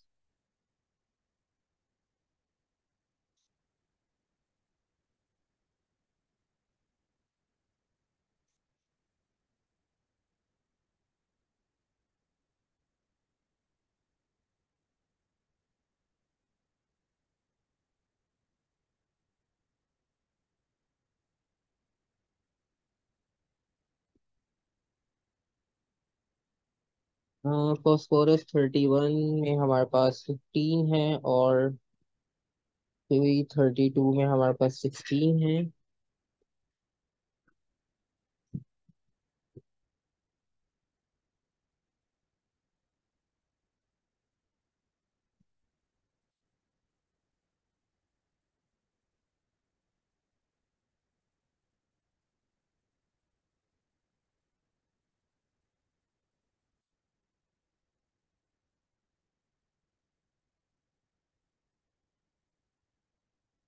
और इसके बाद है कि phosphorus 32 decays by beta particle emission to a stable isotope of sulphur. The half life for this decay is 2 week. अच्छा, इसकी हाफ लाइफ जो है वो 2 वीक्स की है, और फॉस्फोरस 32 को आप डिके कर रहे हो बेसिकली यहाँ पर, और बीटा पार्टिकल एमिशन हो रहे हैं यहाँ पर। State how a nucleus of this isotope of sulfur is different to a nucleus of phosphorus 32।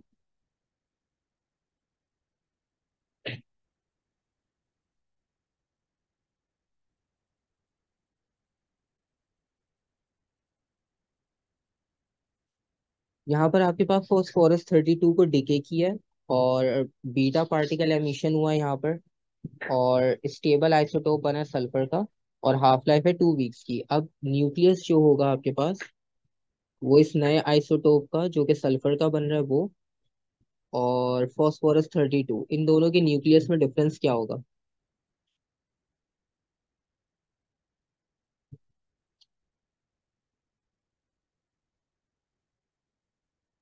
क्योंकि यहाँ पर बीटा डिके हो रहा है, बीटा डिके का मतलब ये होगा कि एक प्रोटॉन और ऐड हो जाएगा। नहीं नहीं, अल्फा अल्फा नहीं हो रहा है, यहाँ पे बीटा पार्टिकल डिके होगा। बीटा पार्टिकल का मतलब ये है कि आप एक प्रोटॉन और ऐड करोगे। ठीक है, तो सबसे पहले 1 मोर प्रोटॉन।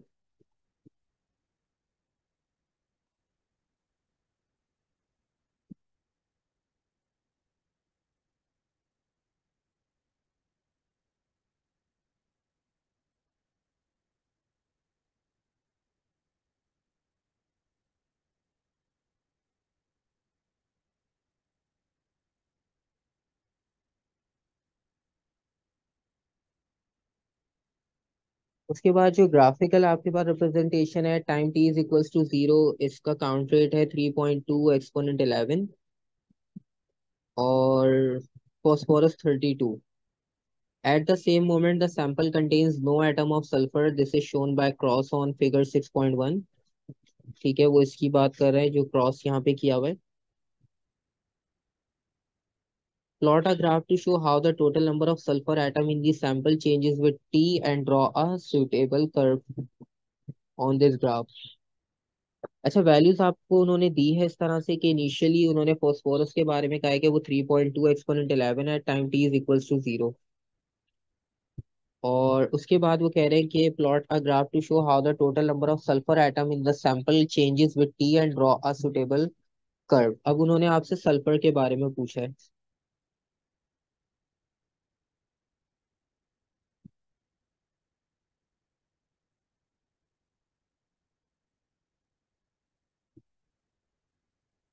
तो अब सल्फर के लिए आप पॉइंट कहाँ से स्टार्ट करोगे?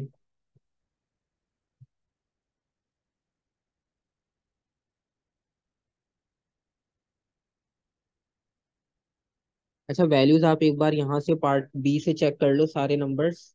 आपको हिंट मिल जाएगा वहां पर कि आपने पॉइंट को मार्क कहाँ पे करना है.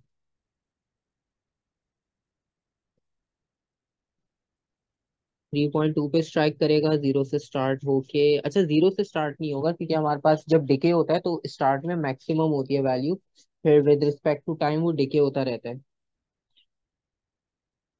तो पार्ट बी में आप देखो, पार्ट बी में अगर कोई हिंट मिलता है तो, क्योंकि उसी में आपके पास हिंट है मेन. देखो, उन्होंने आपसे कहा था फॉस्फोरस 32 जो है वो डिके हो रहा है by beta emission to a stable isotope of sulphur. तो 32 डिके हो रहा है बीटा की फॉर्म में और वो बना रहा है सल्फर. तो इसका मतलब ये है कि आपके पास, और उस हाफ लाइफ का जो टाइम था वो 2 वीक्स था.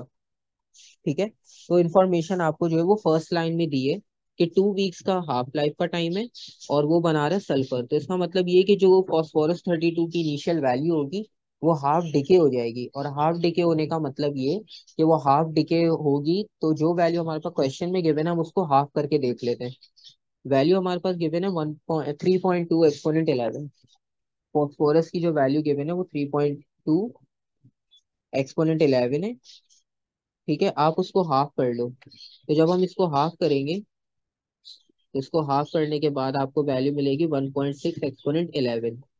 ठीक है, क्योंकि जब ये डिके हो रहा है और हाफ लाइफ इसकी आपको दी है 2 वीक्स की, तो 2 वीक्स के बाद ये आपको मिलेगा 1.6 पर. तो इसका मतलब है 2 पर हम 1.6 मार्क कर लेते हैं. 1.2, 1.4, 1.6 इस पॉइंट पर. तो ये पॉइंट हमारा सल्फर का है. ठीक है, इस पॉइंट पे हमें सल्फर मिल रहा है.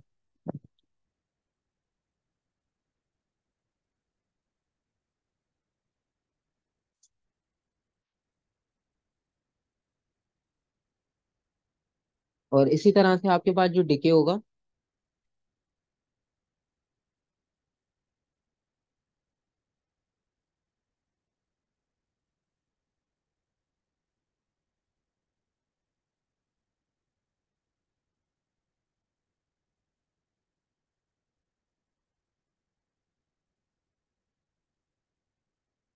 अच्छा, इसमें बेसिकली आपके पास हुआ ये कि देखो, सबसे पहले उन्होंने आपसे कहा पार्ट बी आप स्टार्ट से देखो क्योंकि इसमें ये बहुत पीछे से इन्होंने क्वेश्चन को कनेक्ट किया है.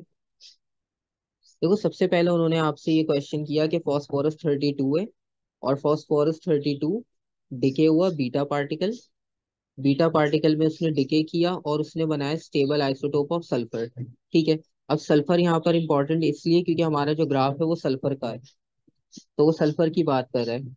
और दूसरी बात ये था half life for this decay is 2 week. यानी जब ये डिके हुआ तो वो बेसिकली उसकी हाफ लाइफ में ही डिके हुआ.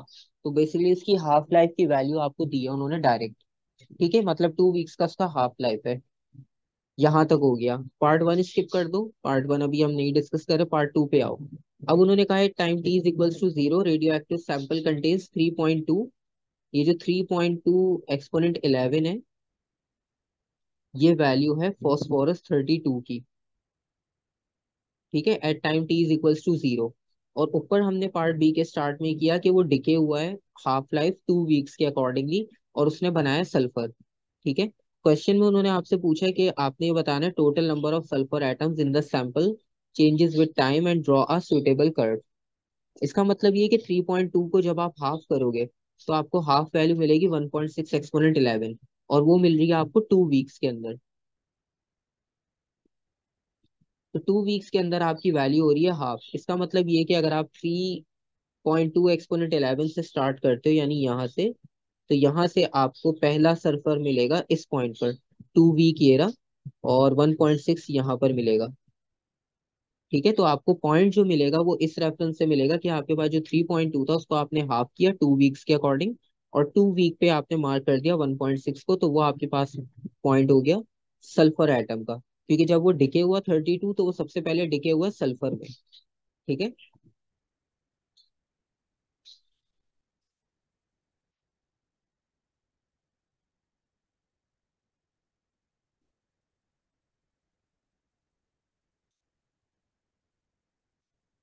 तो ये कॉन्सेप्ट है हमारे फर्स्ट पॉइंट।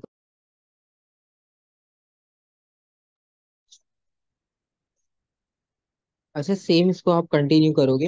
1.6 पे डिके हुआ 3.2 से। इनिशियल पॉइंट हमारा ये था फॉस्फोरस का, 3.2 1.6 पे डिके हुआ। इसको आप फर्दर हाफ डिवाइड करो, ये 8 पर आकर एंड होगा। 8 एक्सपोनेंट, यानी 2 4 6 8 यहाँ पर।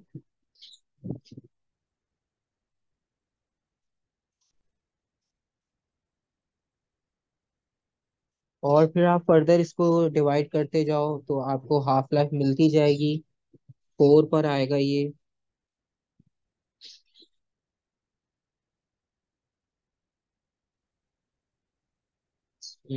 2 4 यहाँ पर।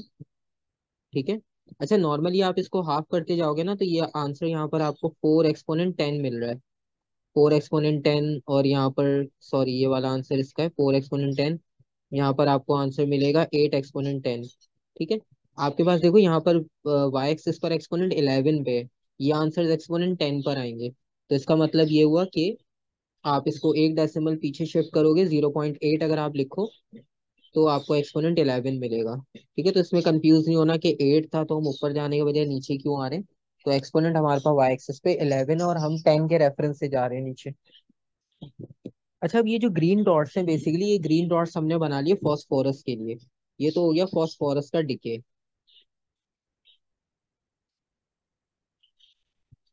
ठीक है। अब उन्होंने हमसे जो पूछा, उन्होंने हमसे पूछा है सल्फर का। अब हम बनाते हैं सल्फर के लिए। ये तो हो गया फॉस्फोरस 32 का डिके। ठीक है। अब हम बनाएंगे सल्फर के लिए। सल्फर के लिए आप स्टार्ट करोगे तो पहला पॉइंट तो हमें यहाँ से मिलेगा 1.6 से, क्योंकि हमारा सल्फर स्टार्ट हो रहा है इस पॉइंट से। ठीक है, जीरो से स्टार्ट नहीं हुआ। और जब हम इससे स्टार्ट करेंगे तो जितना डिके आ रहा होगा ना यहाँ पर, अब ये डिके हुआ 0.4, यानी 4 पे डिके हुआ। तो सेम आपके पास जितना डिके हो रहा होगा फॉस्फोरस, उतना आपके पास आपको मिल रहा होगा सल्फर, क्योंकि फॉस्फोरस डिके हो रहा है सल्फर में। तो फॉस्फोरस हाफ होता जा रहा है और सल्फर आपके पास ऐड होता जा रहा है। तो जितना फॉस्फोरस डिके करेगा उतना सल्फर आपके पास ऐड होगा। ये कॉन्सेप्ट समझ आ गया यहाँ तक? क्योंकि यहाँ पर आपके पास ये वाली स्टेटमेंट इंपॉर्टेंट है कि जो फॉस्फोरस 32 है वो बीटा पार्टिकल एमिट कर रहा है और स्टेबल आइसोटोप ऑफ सल्फर बना रहा है। तो जितना फॉस्फोरस डिके होगा उतना सल्फर आपको और एडिशनल मिलेगा। ठीक है, तो स्टार्ट हमारा यहाँ इस पॉइंट से हुआ, ये हमारा इनिशियल पॉइंट था सल्फर के लिए। अब इसके बाद सल्फर का ग्राफ ऊपर की तरफ जाएगा, नीचे की तरफ नहीं आएगा, क्योंकि डिके फॉस्फोरस हो रहा है, सल्फर नहीं हो रहा।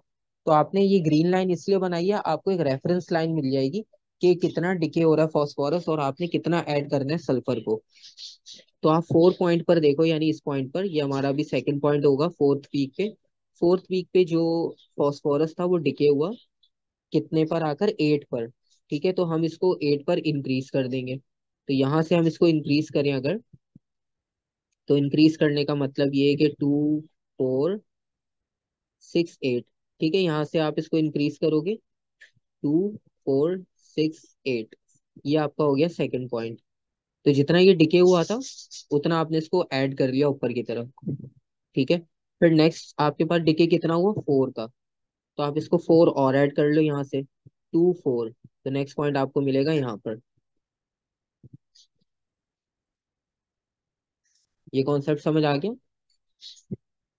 तो बेसिकली इसका ग्राफ जो होगा वो आपके पास ऊपर की तरफ जाएगा। ठीक है, इसका ग्राफ नीचे की तरफ नहीं आएगा। और अगर आप जीरो से इसको मार्क करना चाहो, इसके बाद जो चेंज आएगा वो टू का चेंज आएगा। तो आपके पास जो ग्राफिकल रिप्रेजेंटेशन होगी वो इसकी इस तरह से जाएगी। ये हो गई सल्फर के लिए। ठीक है, जितना आपके पास डिके हो रहा था उतना आपने उसे ऐड करना है। सिंपल, क्योंकि फॉस्फोरस डिके होता जा रहा है, सल्फर आपको एडिशनल मिलता जा रहा है। तो आप सल्फर को डिके नहीं करोगे, ऐड करोगे।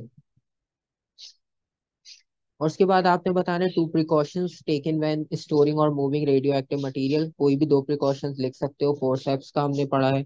और उसके अलावा जो है वो लेड आप यूज करो।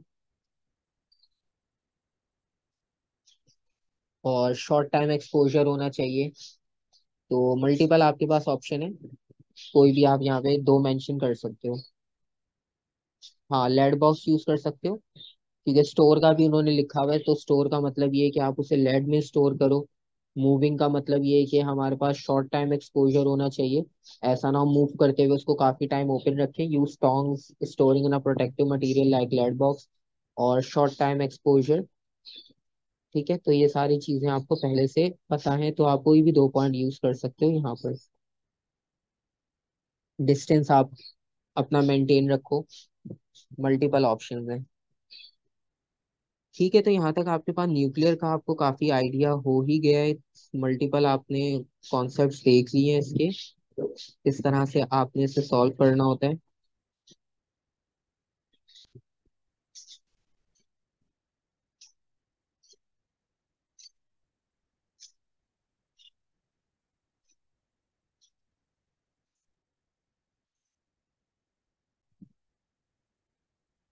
पोटेंशियल डिवाइडर का जो आप कॉन्सेप्ट पूछ रहे थे, तो बेसिकली पोटेंशियल डिवाइडर में आपके पास जो कॉन्सेप्ट है उसमें 2000 आपके पास ओम का रेजिस्टर कनेक्टेड है यहाँ पर, और थर्मिस्टर है। ठीक है, पोटेंशियल डिवाइडर में बेसिकली ये होता है कि आपके पास दो रेजिस्टर सीरीज में होते हैं।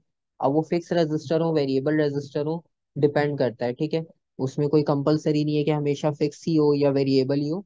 हम कोई भी दो यूज कर सकते हैं सीरीज में, क्योंकि जब सीरीज में आपके पास रेजिस्टर्स लगे हों तो सीरीज कॉम्बिनेशन में वोल्टेज आपका डिवाइड हो जाता है। ठीक है, पोटेंशियल डिफरेंस आपका डिवाइड हो जाता है। तो डिवाइड होने का मतलब यही हुआ यहाँ पर कि हम उसको पोटेंशियल डिवाइडर बना रहे हैं, सिंपल। तो अब इस इनिशियल ये हुआ कि at one temperature the resistance of the thermistor is 1200 ohms. इसकी रेजिस्टेंस आपके पास 1200 ओम्स है। टेम्परेचर कोई कुछ भी है, क्योंकि हमें पता है थर्मिस्टर टेम्परेचर के साथ वेरी करता है। लेकिन एक टेम्परेचर पे इसकी वैल्यू हमें मिल गई 1200 ओम्स। तो हम अभी इनिशियली उस पर हैं। अब वो आपसे कह रहे हैं कि ये जो 2000 ओम का रेजिस्टर लगा हुआ है, इसी टेम्परेचर पे रहते हुए आपने इसका वोल्टेज फाइंड आउट करना है। ठीक है, तो इसका मतलब ये है कि आपका जो आउटपुट वोल्टेज की बात कर रहे हैं वो आपसे, वो इस वाले टर्मिनल पे कर रहे हैं। ठीक है, मतलब अगर हमारा ये रजिस्टर वन है तो ये रजिस्टर हमारा टू हो जाएगा। नंबरिंग आपकी चॉइस, आप अपनी मर्जी से कर सकते हो। इसका फॉर्मूला बहुत सिंपल है। आपने क्या करना होता है, output voltage is equals to, जो आपने रजिस्टर का आउटपुट फाइंड करना है उसकी रेजिस्टेंस को आप न्यूमरेटर में रखो, डिनोमिनेटर में दोनों की रेजिस्टर को ऐड कर दो, और मल्टीप्लाई कर दो इनपुट वोल्टेज से। सिंपल। ठीक है, आपने इसे मल्टीप्लाई करना है इनपुट वोल्टेज से। और जो रेजिस्टेंस थी R2 वो थी 2000, divided by 1200 plus 2000 multiply by 12 volt. ठीक है, तो ये सिंपल आपके पास इसका आउटपुट वोल्टेज आ जाएगा। और इसको तो खैर आप कैलकुलेट कर ही लोगे, ये कैलकुलेशन वाला पार्ट है, सिंपल। और नेक्स्ट है explain why the potential difference across the 2000 ohm resistor increases when the temperature increase.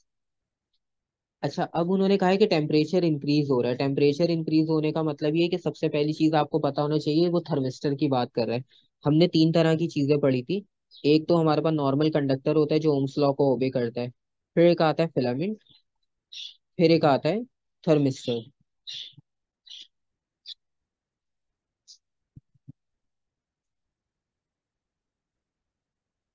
तो फिलामेंट और थर्मिस्टर में आपके पास डिफरेंस ये होता है कि फिलामेंट टेम्परेचर के साथ साथ रेजिस्टेंस बढ़ाता है, और थर्मिस्टर में ये होता है कि अगर आप टेम्परेचर इंक्रीज कर रहे हो तो रेजिस्टेंस आपकी डिक्रीज होती है। तो ये इनवर्सली चलता है बेसिकली। ठीक है, तो इसका मतलब ये है कि आपके पास यहाँ पे टेम्परेचर हो रहा है इंक्रीज। टेम्परेचर इंक्रीज होने का मतलब ये हुआ कि अगर हम थर्मिस्टर की बात कर रहे हैं अभी यहाँ पर, तो थर्मिस्टर का टेम्परेचर इंक्रीज हुआ, इसका मतलब है इसकी रेजिस्टेंस हो जाएगी डिक्रीज। और पोटेंशियल डिवाइडर में जब रेजिस्टेंस डिक्रीज होती है तो वोल्टेज भी आपका डिक्रीज करता है। ठीक है, तो वोल्टेज भी आपकी यहाँ पर डिक्रीज होगी। तो इसका मतलब ये हुआ कि जो 2000 ओम का रेजिस्टर लगा हुआ था उसकी जो वोल्टेज थी वो आपके पास इंक्रीज हो जाएगी। ठीक है, क्योंकि ऊपर जो थर्मिस्टर है उसकी रेजिस्टेंस डिक्रीज हो रही है।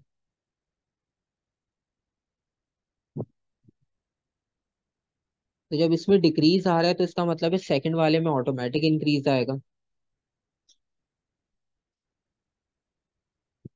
Temperature increase, voltage decrease.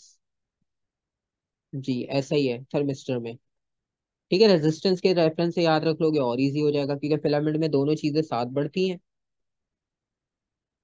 और क्योंकि रेजिस्टेंस जितना बढ़ता है तो वोल्टेज यानी पॉजिटिव नेगेटिव में डिफरेंस उतना ही आपके पास डिफरेंस पोटेंशियल का क्रिएट होता है। तो इसका मतलब ये कि उन्होंने आपसे पूछा कि 2000 ओम रेजिस्टर जो था वो इंक्रीज क्यों हुआ। अच्छा, ये चीज देखो उन्होंने खुद बता दी कि इंक्रीज तो हो रहा है, तो हमारे पास जो रिजल्ट अभी हमने लिखा उसमें भी हमने यही लिखा कि वोल्टेज जो है वो इंक्रीज करेगा।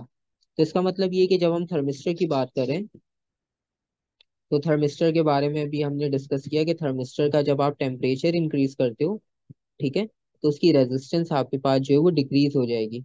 और जब रेजिस्टेंस डिक्रीज हो रही है तो इसका मतलब है आपके पास वोल्टेज भी डिक्रीज होगा। ठीक है, और वोल्टेज डिक्रीज होने का मतलब ये है कि जब पोटेंशियल डिवाइडर होता है तो अगर एक साइड पे वोल्टेज कम हो रहा है तो दूसरी साइड पे वोल्टेज आपका इंक्रीज हो जाएगा।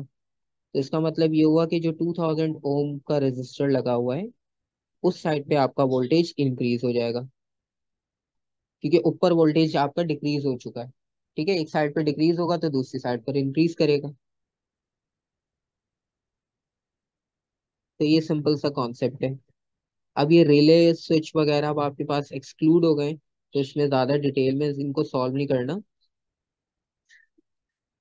As the temperature in thermistor increase, its resistance decrease, so its voltage decrease due to presence of potential divider, the voltage of the resistor increase। बिल्कुल ठीक है। ठीक है, तो छोटी छोटी बेसिक चीजें, तो उनको बस आप रिवाइज करोगे तो इतना मुश्किल नहीं है। और बाकी लेफ्ट हैंड रूल का भी क्वेश्चन देख लेते हैं हम।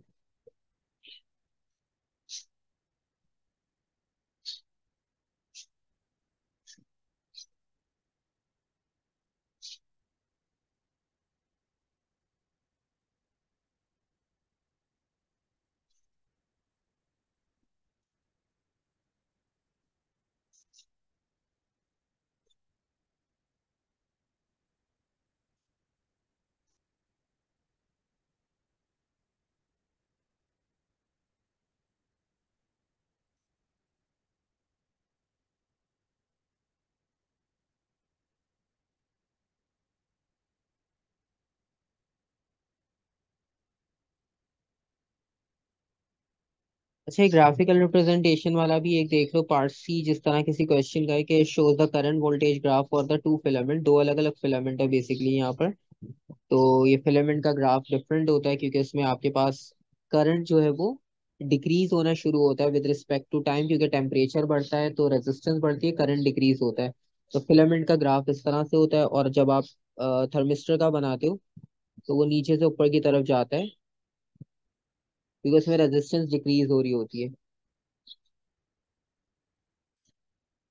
तो ये बेसिक हमने किया था ओम्स लॉ के साथ, वहां से एक बार आप चेक कर लेना।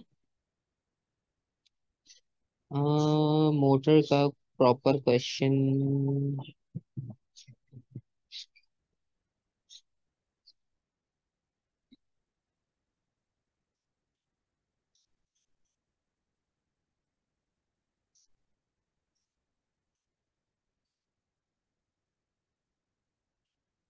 रेजिस्टेंस डिक्रीज होगी तो ग्राफ ऊपर जाएगा बिल्कुल, क्योंकि जब आप वोल्टेज और करंट बनाते हो ना तो वोल्टेज यहाँ पर होता है, करंट यहाँ पर। तो अगर ग्राफ ऊपर जा रहा है तो इसका मतलब करंट बढ़ रहा है।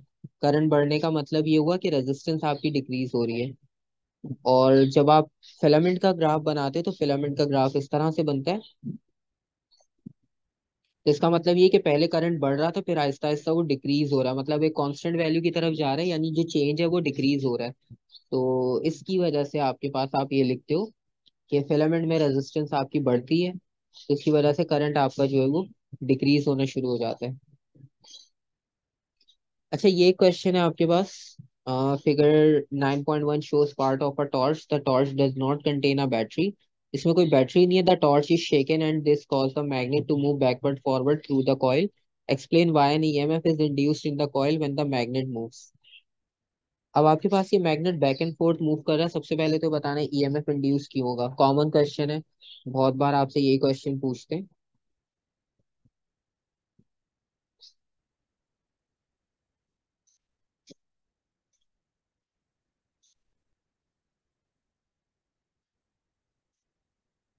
अच्छा, आंसर आया फ्लक्स। ठीक है। आपके पास जब मैग्नेट मूव करेगा थ्रू द कॉइल, तो due to change of flux और due to change of magnetic lines through the coil, EMF will induce in the coil. ठीक है।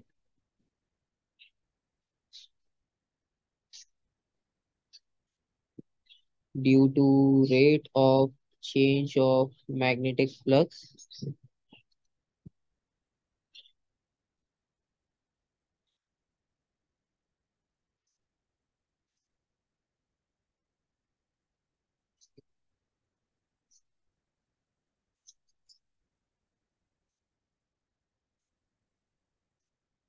और state one way to increase the EMF induce. ये भी बहुत common basic question है। EMF आपने increase करना हो तो आप कैसे करोगे?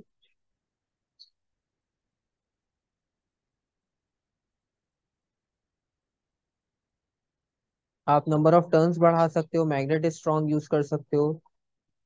मल्टीपल ऑप्शंस हैं। ठीक है। और the current in the coil is use to produce light from LED. Strength of magnet. ठीक है। मल्टीपल ऑप्शंस है, कुछ भी कर सकते हो आप इसमें use. In space flow draw the circuit symbol for an LED. LED का आपने सिंबल ड्रॉ करना है। ठीक है। तो एलईडी का सिंबल आपको पता है, लाइट एमिटिंग डायोड है, तो डायोड का सबसे पहले सिंबल बनाओ।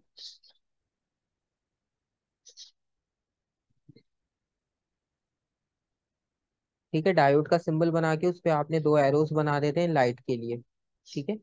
ये क्वेश्चन पहले भी हमने कहीं किया था, याद आ रहा है मुझे, अभी कुछ दिन पहले किया होगा।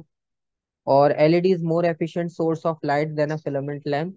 फिलामेंट से ज्यादा एफिशिएंट है। ये चीज हमने जर्नल टॉपिक में भी डिस्कस किया था कि हमारे जो ओल्ड लैम्प्स होते थे नॉर्मली, रेड ऑरेंज बल्ब, तो उन ऑरेंज बल्ब को हमने एलईडी से रिप्लेस इसलिए किया क्योंकि फिलामेंट में रेजिस्टेंस, जब टेम्परेचर बढ़ता है तो वो ग्लो करता है। तो ग्लो करने की वजह से हमें लाइट मिलती थी, लेकिन उसके साथ साथ रेजिस्टेंस बहुत हाई हो जाती है। रेजिस्टेंस हाई होने का मतलब ये कि आपका एनर्जी लॉस बहुत बढ़ जाता है और आपका इलेक्ट्रिसिटी बिल बहुत ज्यादा हाई हो जाता है क्योंकि एनर्जी आपकी लॉस बहुत हो रही है रेजिस्टेंस हीटअप के उसमें। तो ये आपके पास रीजन होता है कि एलईडी आपके पास जो है वो टेम्परेचर के उस पर बेस नहीं करता, वो टेम्परेचर के कॉन्सेप्ट पे काम नहीं करता। इसकी वजह से आपके पास काफी एनर्जी सेव हो जाती है। High resistance is required so the loss of thermal energy is greater in filament. बिल्कुल ठीक है। एनर्जी लॉस बहुत ज्यादा होता है, रेजिस्टेंस बहुत हाई होती है। इसकी वजह से हमारे पास फिलामेंट जो है वो इतना एफिशिएंट नहीं होता एज कम्पेयर टू एलईडी। इसलिए फिर हमने एलईडीज को रिप्लेस कर दिया फिलामेंट के साथ, और फिर हमारे पास जो है वो एनर्जी लॉस सेव हो गया काफी। अच्छा, ये एक आपके पास और क्वेश्चन है जिसमें एक हॉरिजॉन्टल रेक्टेंगुलर कॉइल है ABCD, और इसमें मैग्नेटिक पोल्स है नॉर्थ और साउथ, और कॉइल में करंट फ्लो कर रहा है, और डायरेक्शन अभी नहीं बताई उन्होंने। An upward force of size acts on side AB of the coil. अच्छा, ये एक फोर्स एक्ट कर रही है इस डायरेक्शन में। Explain why there is a force on side AB। सबसे पहला क्वेश्चन जर्नली आपसे पूछते ही पूछते हैं। उसमें देखा, वहां भी उन्होंने ये क्वेश्चन पूछा, यहाँ भी ये क्वेश्चन पूछते हैं। तो आपके पास कॉइल पर क्यों फोर्स अप्लाई हो रही है? क्योंकि जब भी आप करंट कैरिंग कंडक्टर रखते हो मैग्नेटिक फील्ड में, तो कॉइल पर आपके पास फोर्स एक्ट करती है। ठीक है।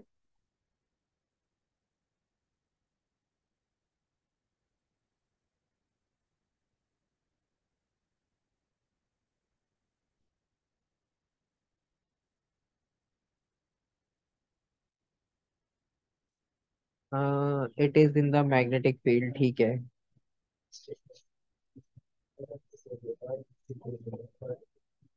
तो सिंपल आपके पास यहाँ पर कॉन्सेप्ट यही होगा कि आप करंट कैरिंग कंडक्टर जब रखते हो मैग्नेटिक फील्ड में, तो आपके पास थर्ड क्वांटिटी फोर्स की अप्लाई होती है। उसके बाद ये determine the direction of the current in A B and state how the direction is reduce. अब आपके पास यहाँ पे लेफ्ट हैंड रूल यूज होगा। आपके पास देखो मैग्नेटिक फील्ड की डायरेक्शन होगी फ्रॉम नॉर्थ टू साउथ। ये आपके पास नॉर्थ टू साउथ फ्लो करेगा।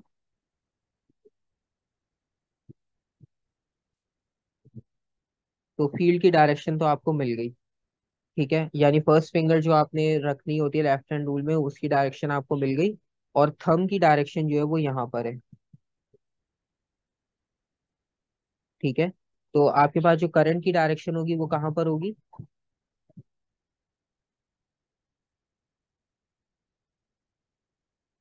अगर आप left hand side A B पर देखते हो तो वो इनटू द पेज होगी या out of the page? Downward होगी यानी आउट ऑफ द पेज। ये आपके पास करंट की डायरेक्शन होगी, आउट ऑफ द पेज। ठीक है, तो ये आपको लेफ्ट हैंड रूल से पता चल जाएगा, सिंपल सा कॉन्सेप्ट है। और ये आपने बता देना है यहाँ पर कि आपके पास, अच्छा इसमें देखो कॉन्सेप्ट ये होता है, आपके पास तीनों चीजें म्यूचुअल परपेंडिकुलर होती है। ठीक है, आपकी फर्स्ट फिंगर जो है वो आपको मैग्नेटिक फील्ड शो करेगी, और जो थंब होता है वो आपके पास फोर्स को रिप्रेजेंट करता है, और जो सेकंड फिंगर होगी वो आपके पास करंट को रिप्रेजेंट करती है। अब ये तीनों होते हैं परपेंडिकुलर। ठीक है, आपने सबसे पहले क्या करना होता है, आप सबसे पहले फर्स्ट फिंगर ओपन करते हो। फर्स्ट फिंगर को आपने जो है वो मैग्नेटिक फील्ड की डायरेक्शन में रखना है, लेफ्ट हैंड की। ठीक है, आपने लेफ्ट हैंड की फर्स्ट फिंगर को ओपन किया और उसे प्लेस किया नॉर्थ टू साउथ। ठीक है, अब क्योंकि यहाँ पे फोर्स की डायरेक्शन पहले से गिवन है, ठीक है, तो आपने उसके बाद थंब को ओपन करना है। थंब को आपने रखना है बिल्कुल परपेंडिकुलर ऊपर की तरफ। ठीक है, तो आपकी फर्स्ट फिंगर जो है वो यहाँ पर जा रही होगी इस डायरेक्शन में। ठीक है, और थंब बिल्कुल परपेंडिकुलर अपर डायरेक्शन में होगा। ये दो पोजीशंस मिल गई आपको। अब आपने जो सेकंड फिंगर को ओपन करना है, सेकंड फिंगर जब आप ओपन करोगे तो वो आपको मिलेगा इस डायरेक्शन में। ये फर्स्ट फिंगर, ये सेकंड फिंगर, और ये आपके पास थंब। ठीक है, तो ये जो सेकंड फिंगर की आपको डायरेक्शन मिली है वो आपको मिल रही है बेसिकली इस डायरेक्शन में, यानी आउट ऑफ द पेज। ठीक है, और दूसरी साइड से होगी इनटू द पेज। अब समझ आ गया लेफ्ट हैंड रूल किस तरह से अप्लाई हुआ?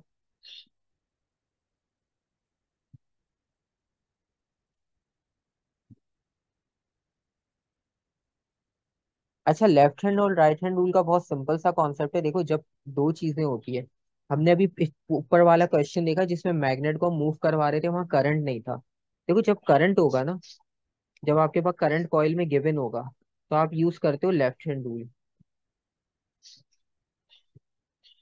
जिस तरह यहाँ पर गिवन है, यहाँ पे करंट गिवन है पहले से। ठीक है, उन्होंने कहा था कि करंट है कॉइल में, तो आपने यहाँ पे लेफ्ट हैंड रूल यूज करना है। और जब वो आपसे कहे कि ईएमएफ इंड्यूस हो रहा है, जिस तरह पिछले क्वेश्चन में था, तो जब ईएमएफ इंड्यूस की बात होगी, तो जब ईएमएफ इंड्यूस होता है तो इसका मतलब है वहां पर आप यूज करते हो राइट हैंड रूल। ठीक है, तो ईएमएफ इंड्यूस का मतलब ये हुआ कि वहां पर आपको फोर्स मिलेगी और मैग्नेटिक फील्ड मिलेगी। ये दो चीजें आपको कंपलसरी मिलेगी, तीसरी आप खुद आइडेंटिफाई करोगे। और जब आपके पास कॉइल में करंट फ्लो होगा, तो करंट फ्लो होने का मतलब ये कि आपको करंट की डायरेक्शन मिलेगी और आपको मैग्नेटिक फील्ड मिलेगी।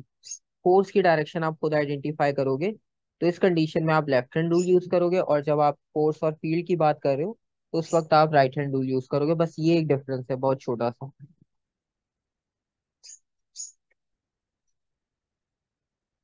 फिर उन्होंने मोमेंट पूछा है आपसे, both sides A B C D of the coil are 2.5 centimetre from the axis.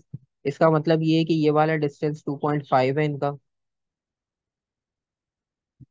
यानी सेंटर से लेकर आपका कॉइल तक का डिस्टेंस। मोमेंट आपने फाइंड आउट करना है, तो आप सिंपल क्या करोगे, 2.5 आपका वो आ गया मोमेंट, और जो भी फोर्स अप्लाई हो रही है फोर्स की वैल्यू ये दी भी इन्होंने सबसे पहले, तो आपने एक सिंपल अप्लाई करना फॉर्मूला F × D। फोर्स आपको गिवन है, और डी की वैल्यू 2.5 सेंटीमीटर, आप इसको मीटर में कन्वर्ट कर लो। तो आपके पास मोमेंट का आंसर आ जाएगा, सिंपल सा। और उसके बाद ये कि state the name of the device that connect the coil of a DC motor to the electricity supply. अच्छा, अब ये डीसी से रिलेटेड है बेसिकली।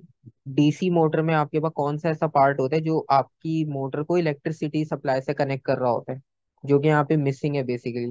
देखो, मैग्नेट है, कॉइल है, बाकी जो पार्ट्स है वो मिसिंग है, इन्होंने ड्रॉ नहीं किए, क्योंकि वो आपसे पूछना था इन्होंने।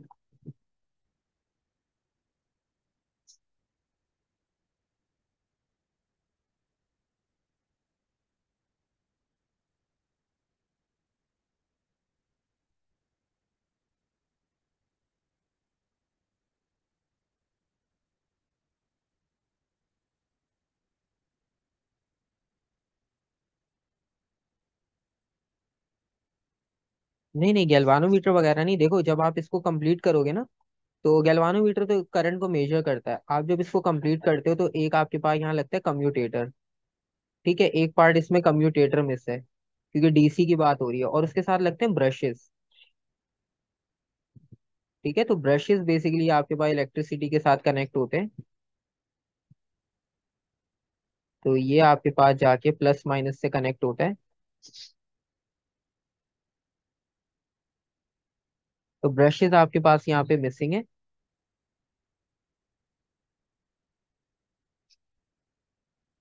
अच्छा, पहले इलेक्ट्रिसिटी से होता था कि 15 मार्क का क्वेश्चन आता था और बाकी ये 7 6 मार्क के शॉर्ट में होता था। अब क्योंकि सेक्शन ए बी का कॉन्सेप्ट खत्म हो गया, ठीक है, तो खैर आईजीसीएससी में ऐसा नहीं होता था, ओ लेवल्स में होता था ए बी सेक्शन का कॉन्सेप्ट।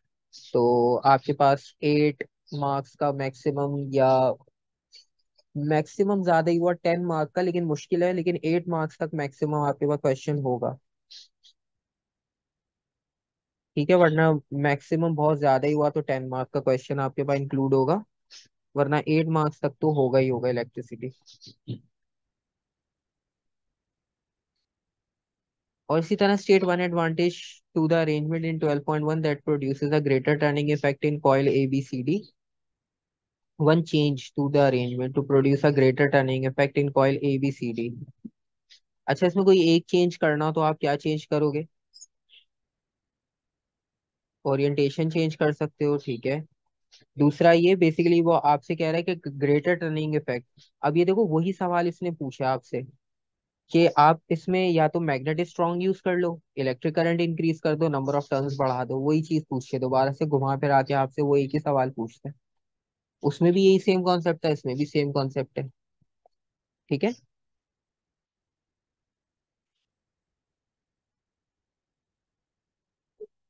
तो बेसिकली यहाँ पर आपने वही आंसर दोबारा लिखना है कि नंबर ऑफ टर्न्स आप इंक्रीज कर लो, मैग्नेटिक फील्ड स्ट्रेंथ आप स्ट्रॉन्ग यूज कर लो।